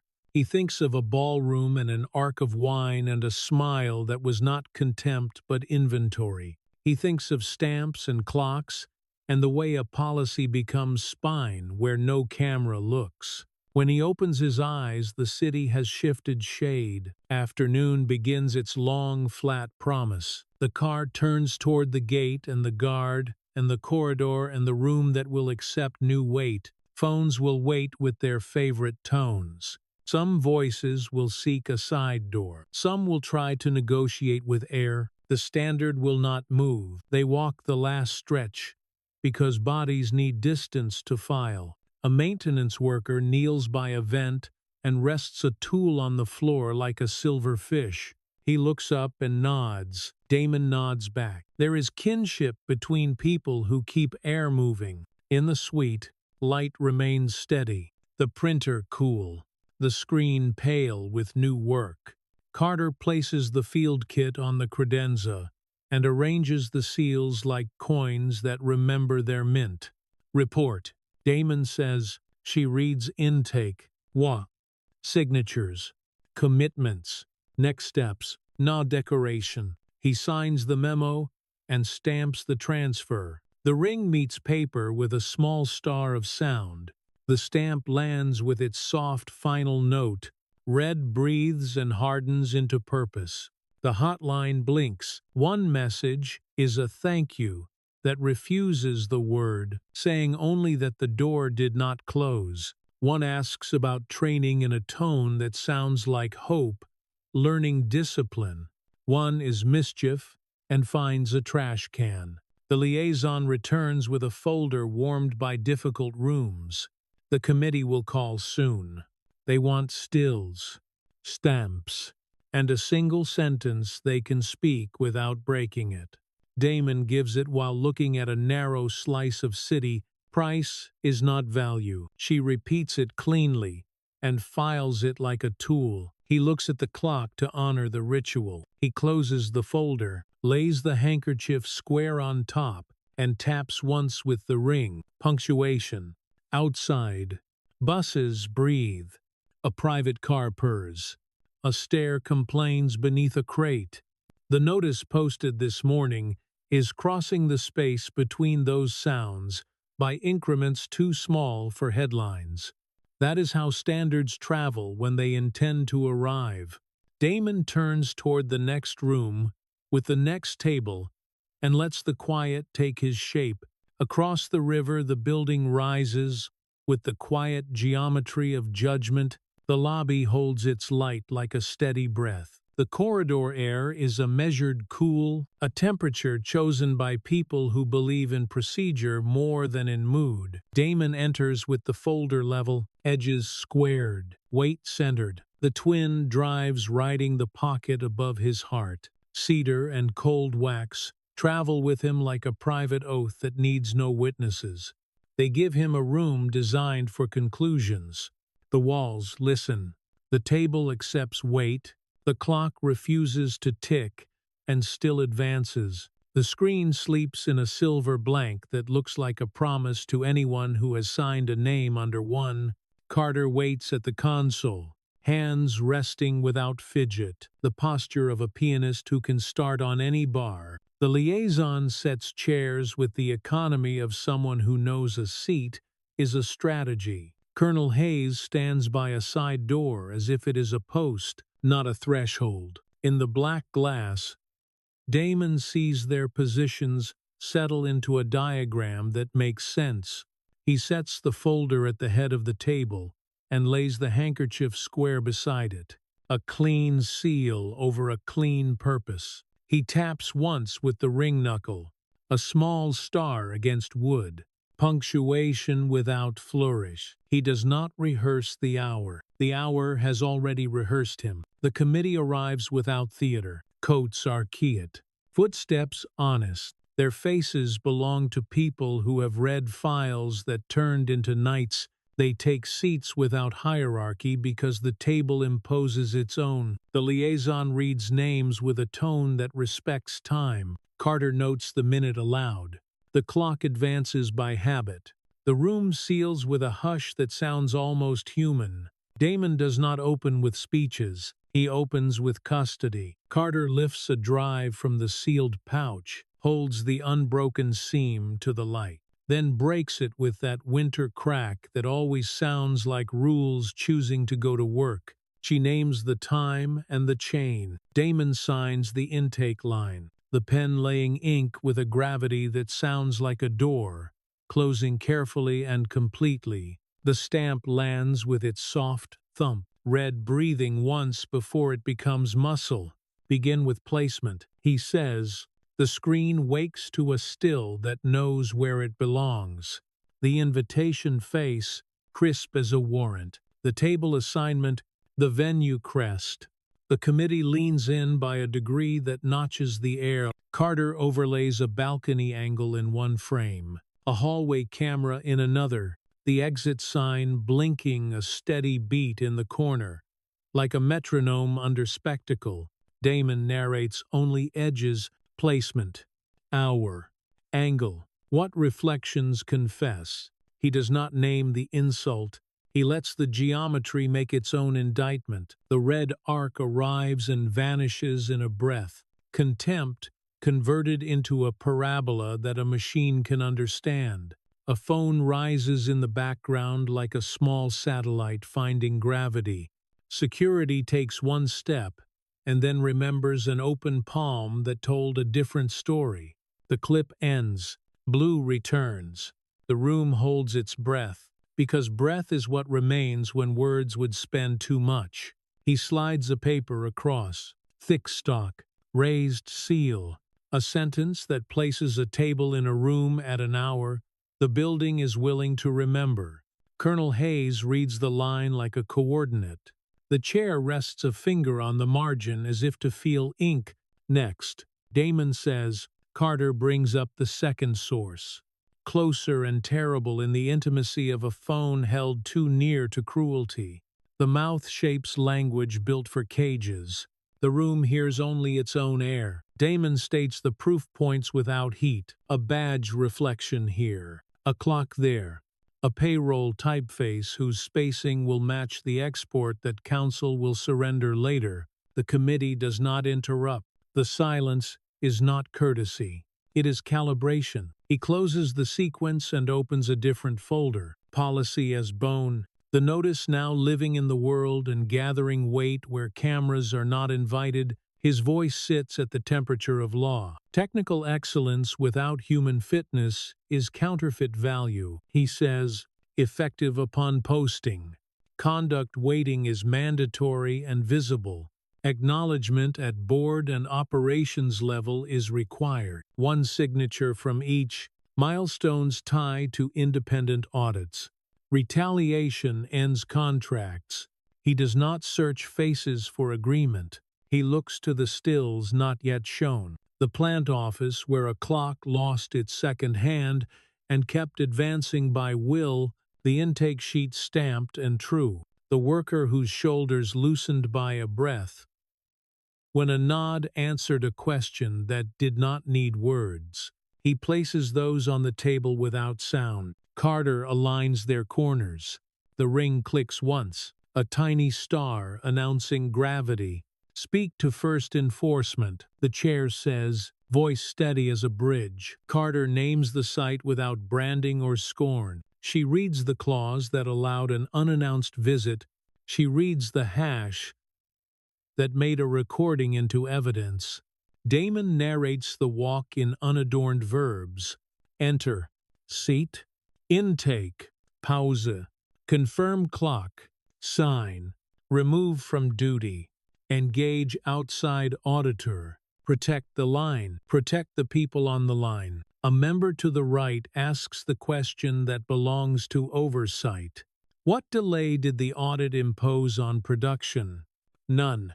Damon says, culture is governance, not throughput. We did not borrow minutes from a line to purchase appearances for a memo. The sentence lands. The committee writes. Another member asks the cost question in the tone of someone who has counted budgets until numbers turned into seasons. What did the policy spend today? Time and courage. He says, minutes to read, minutes to sign. The measured breath of people, willing to let a rule touch their floor. The liaison slides a brief page forward. Vendors acknowledged here and here. A few request language about intent and journey. Damon shakes his head once. He does not repeat himself. The committee understands the economy of refusal. The chair draws a short vertical line that means proceed. Carter lifts the second drive, shows the seam, breaks it, logs the moment. Damon signs the intake and lays the pen parallel to the folder edge. The screen opens on the compliance portal. The notice sitting in its new address, with the modest icon of a tool that has found its place in a kit. Carter reads the instrument number into the record and lays a list of acknowledgments beside it. Names in 2 columns. Board. Operations. No adjectives. The chair asks for sunlight. Can this live there? Damon does not allow metaphor to blur intent. It must, he says. This is not a novelty to be shown and put away. It is a standard to be used, until it becomes unremarkable. He gives the phrase that fits in any mouth without breaking in transit. Price is not value. He watches it leave the table and take its seat in folders like a tool. A door opens on a soft hinge.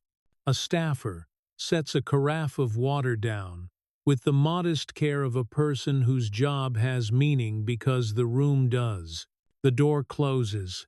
The room drinks once. A minor reset. Breath goes in, breath returns. The chair asks the public step, today or tomorrow. Damon has already loaded that hour behind his eyes. The notice has a spine. The field lines have heard it. The river has aligned. The reveal now requires a surface that accepts ink in front of more eyes than this room can hold. He names a hall that carries a voice without amplifiers, turning sentences into noise. He names an hour that lets factories change shifts and still gives someone a chance to watch from a locker room with a stubborn speaker. He names a format with no podium theater. A table, a clock, a screen, stills, stamps, the single sentence a city can keep when the news has gone elsewhere. There is a quiet on the far side of agreement. The committee lives there for a breath and returns. The chair says proceed. The liaison says align. Colonel Hayes says already in motion, and her tone makes it true. Carter closes the console and produces a slim envelope that holds nothing except a field of names that need brief signatures. The chair signs. 2 members sign. The envelope closes with the sound of paper doing what it was designed to do. Damon lifts the folder, removes a spare linen square, and polishes the screen glass with one slow stroke. It is not vanity. It is ritual. He replaced spectacle with clean surfaces a long time ago. He looks at the clock to honor time rather than to demand it. Then he speaks the line that has moved him from room to room all day. Proceed to issuance. The liaison stands and begins dialing with her face rather than her phone. Colonel Hayes reaches for copies that look like carbon in spirit. Carter sends a short, exact note that travels faster than gossip because it carries stamps. The committee stays seated for 1 more minute while the room resets to ordinary air. Then the chair rises.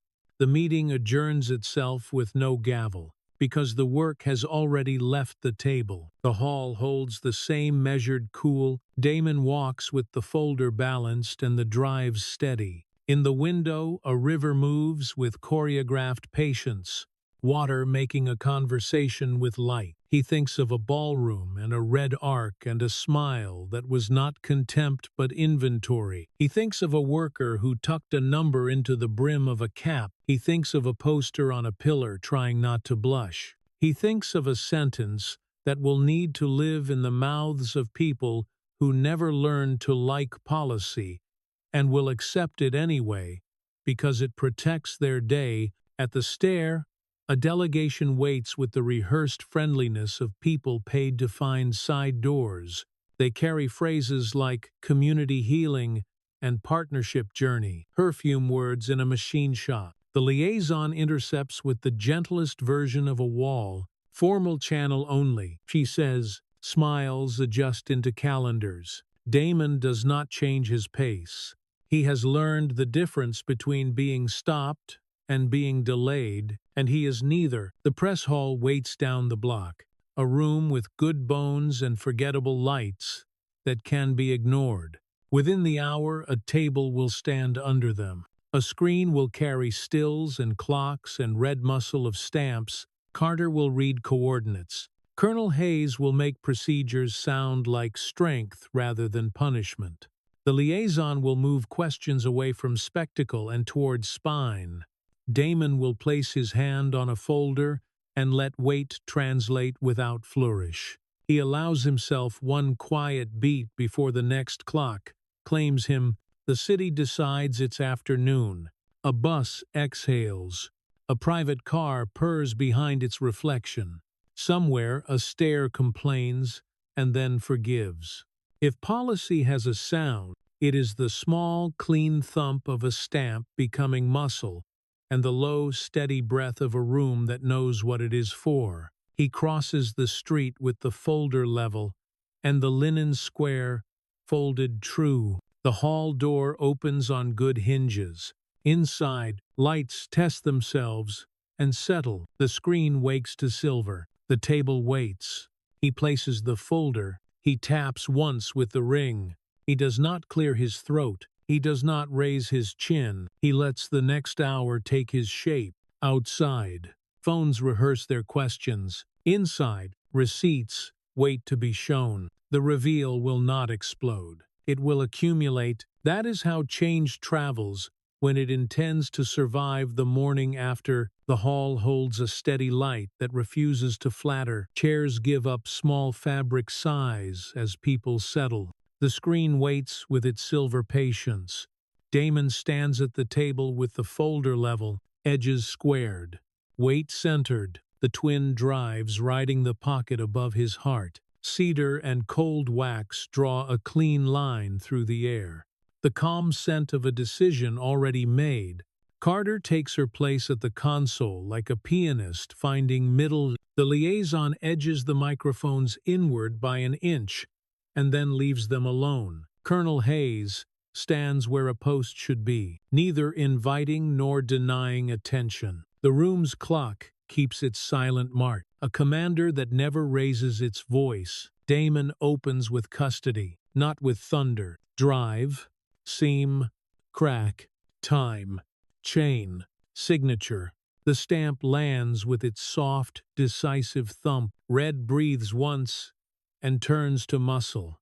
The screen wakes to stills that understand their duty. Invitation, table card, balcony angle, exit sign.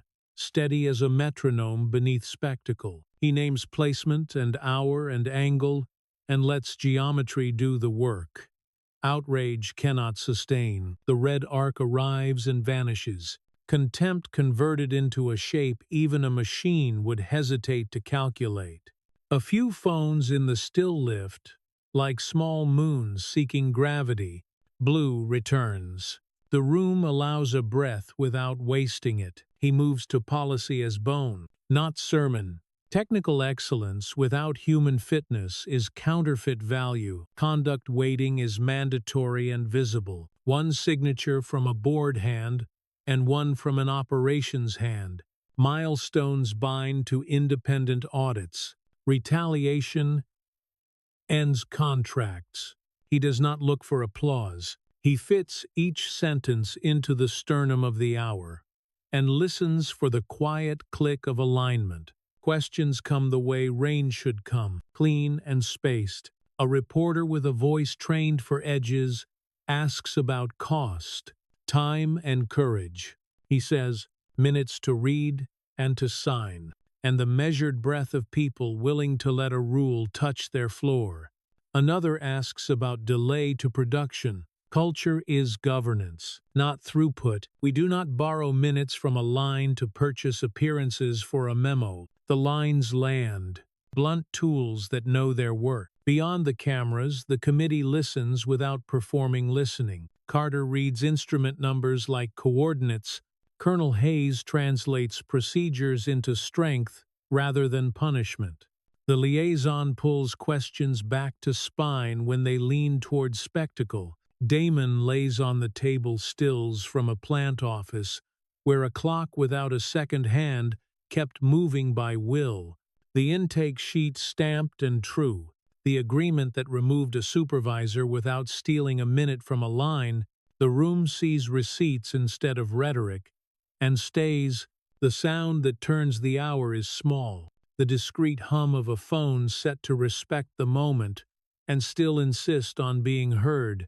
The liaison glances and slides the device 2 inches toward him, a letter, long and eager, from counsel for a name that has been loud in other rooms. Damon reads the subject and the throat of the first paragraph. The decision arrives like weather that has been on every radar since last night. The letter demands an immediate retraction of a policy that names no company. It alleges defamation where none has been spoken. It threatens withdrawal from programs and warns of harm to readiness if any contracts are disturbed. It invokes valor like a brand and ethics like a trademark. It copies a list long enough to pretend itself a crowd. He looks up and feels the floor steady beneath his shoes. Overreach has its own scent.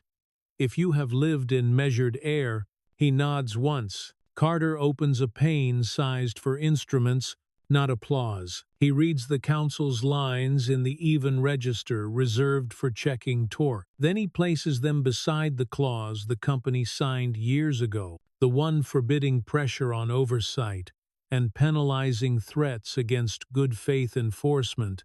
One text meets one line of law. The fit is plain. He does not escalate with adjectives. He returns to custody.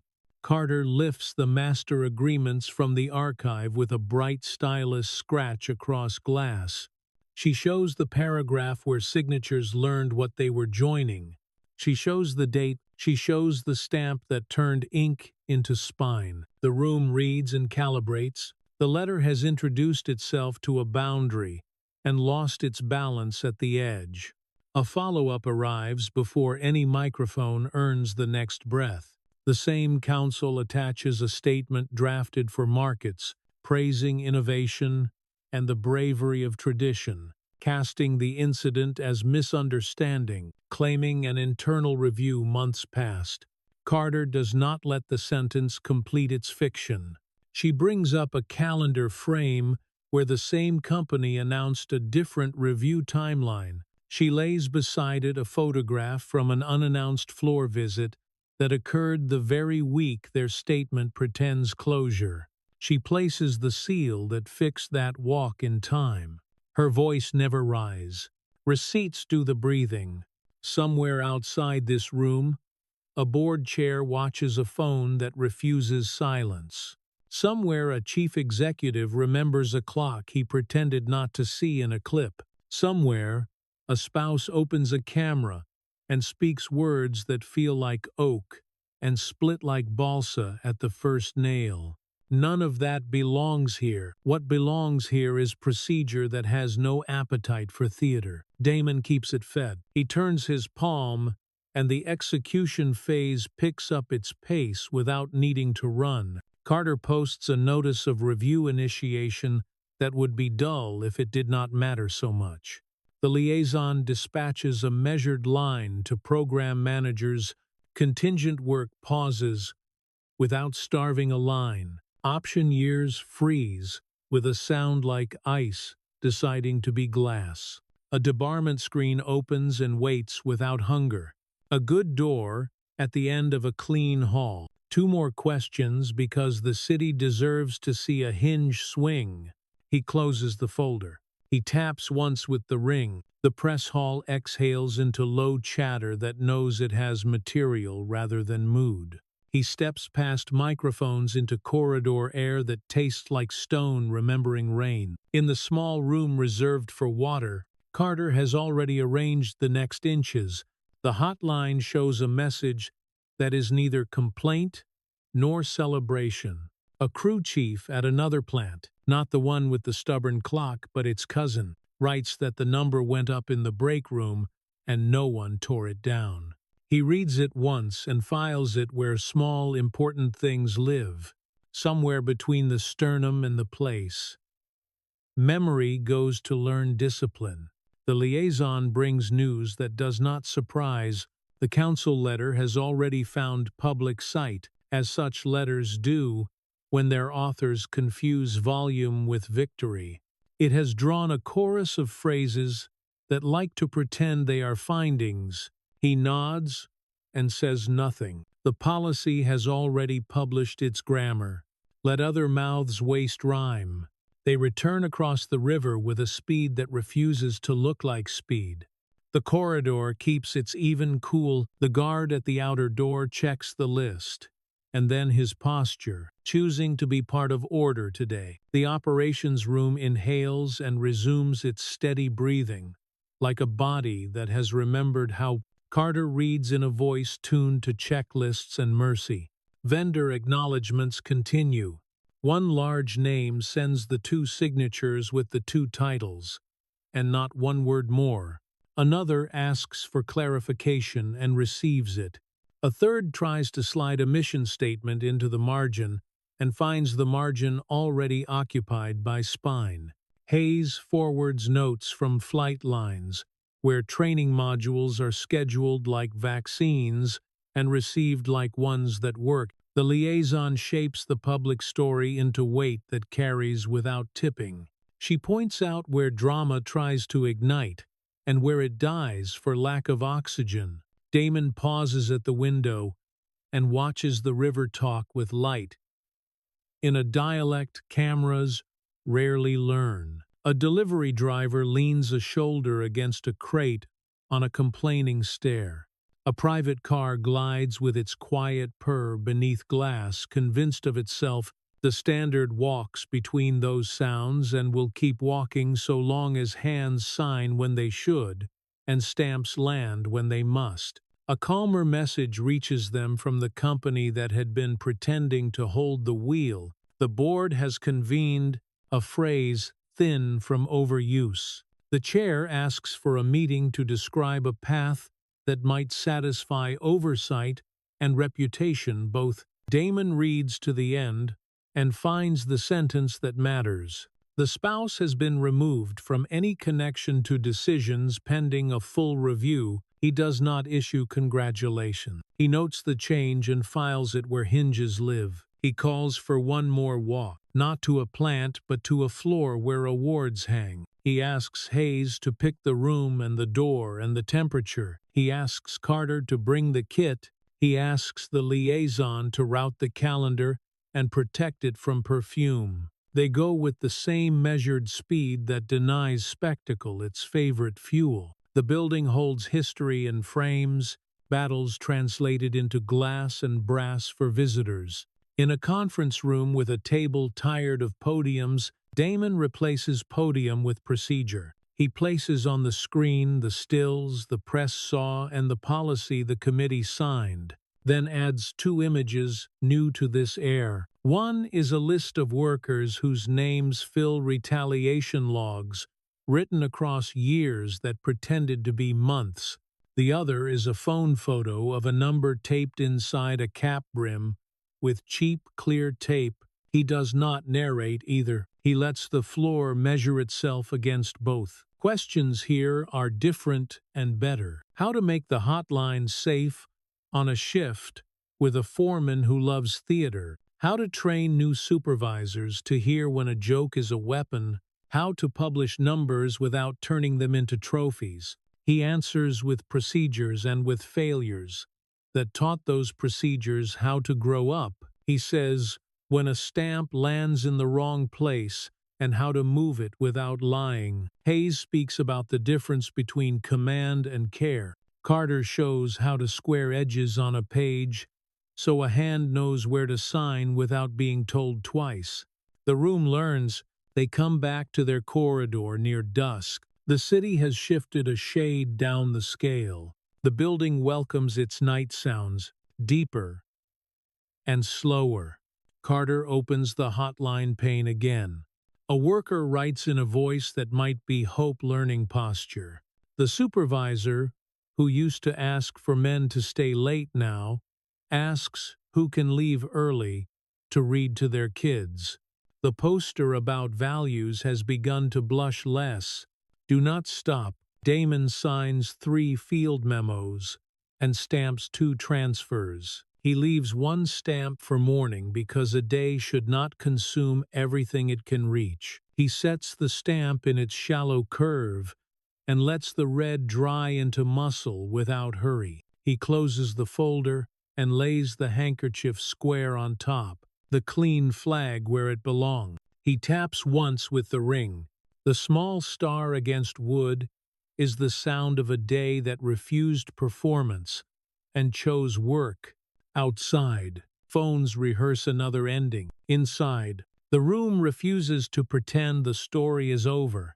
Execution is not a finale. It is a cadence, a line taught to carry its own weight without applause.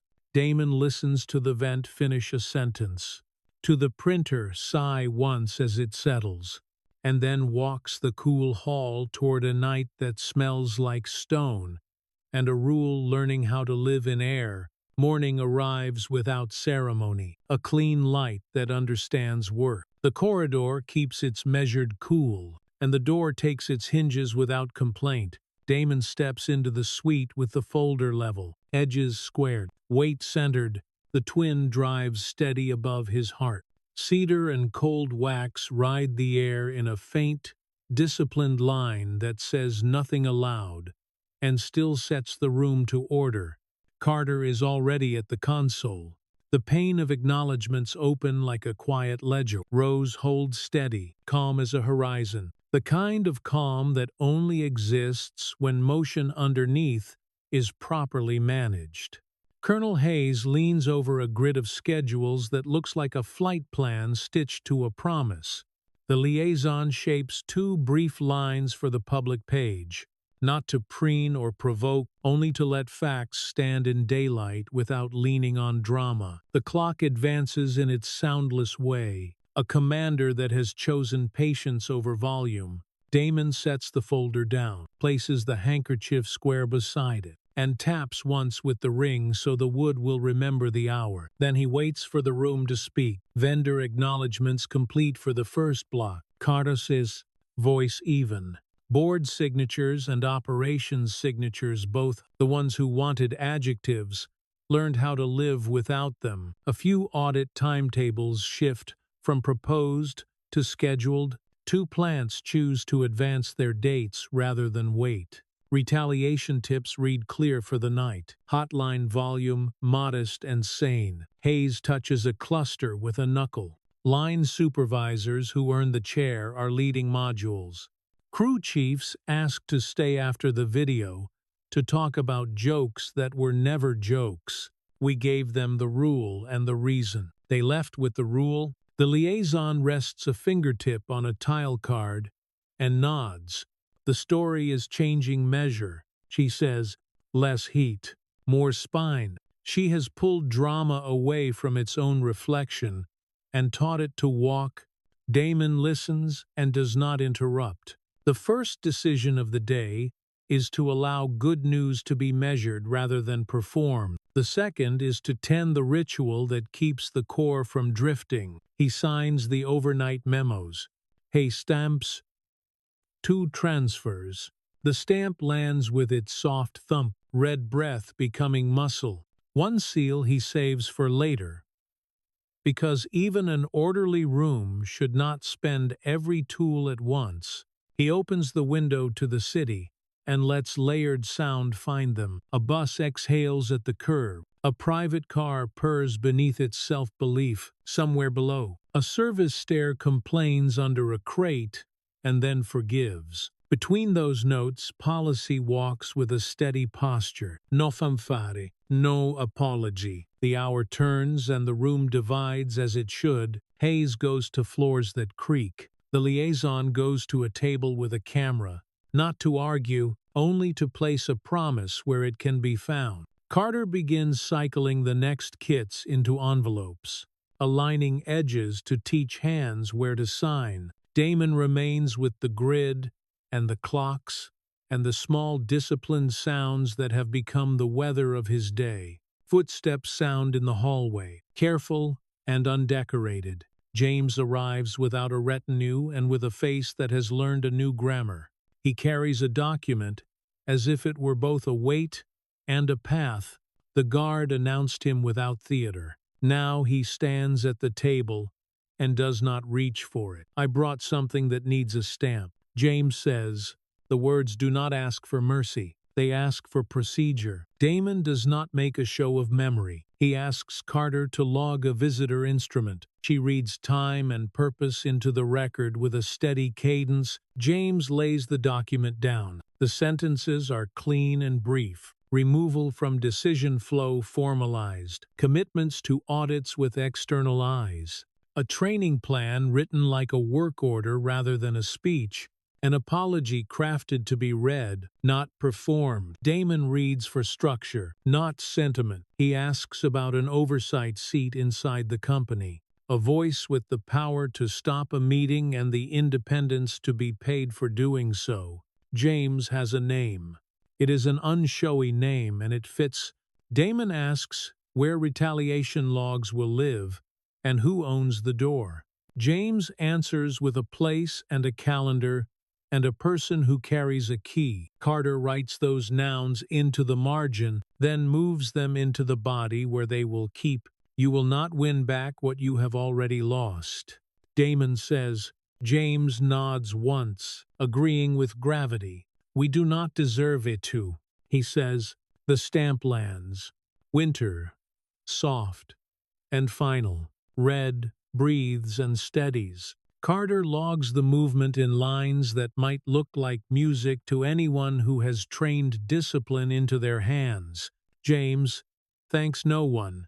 He touches the page to confirm it will not move, and leaves the way he came, neither hurried nor slow, private in the right sense of that word. Carter returns to the grid.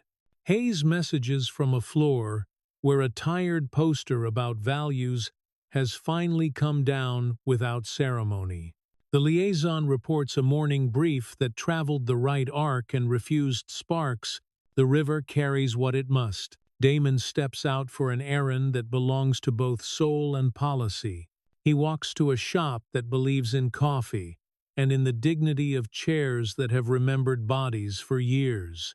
Rosie stands at the counter with her ledger and her impossible soup. She glances at the handkerchief square in his pocket and offers a small, knowing smile, the kind that can tell the difference between polish and choreography. He orders nothing and receives a mug anyway. The radio speaks in a voice that respects silence.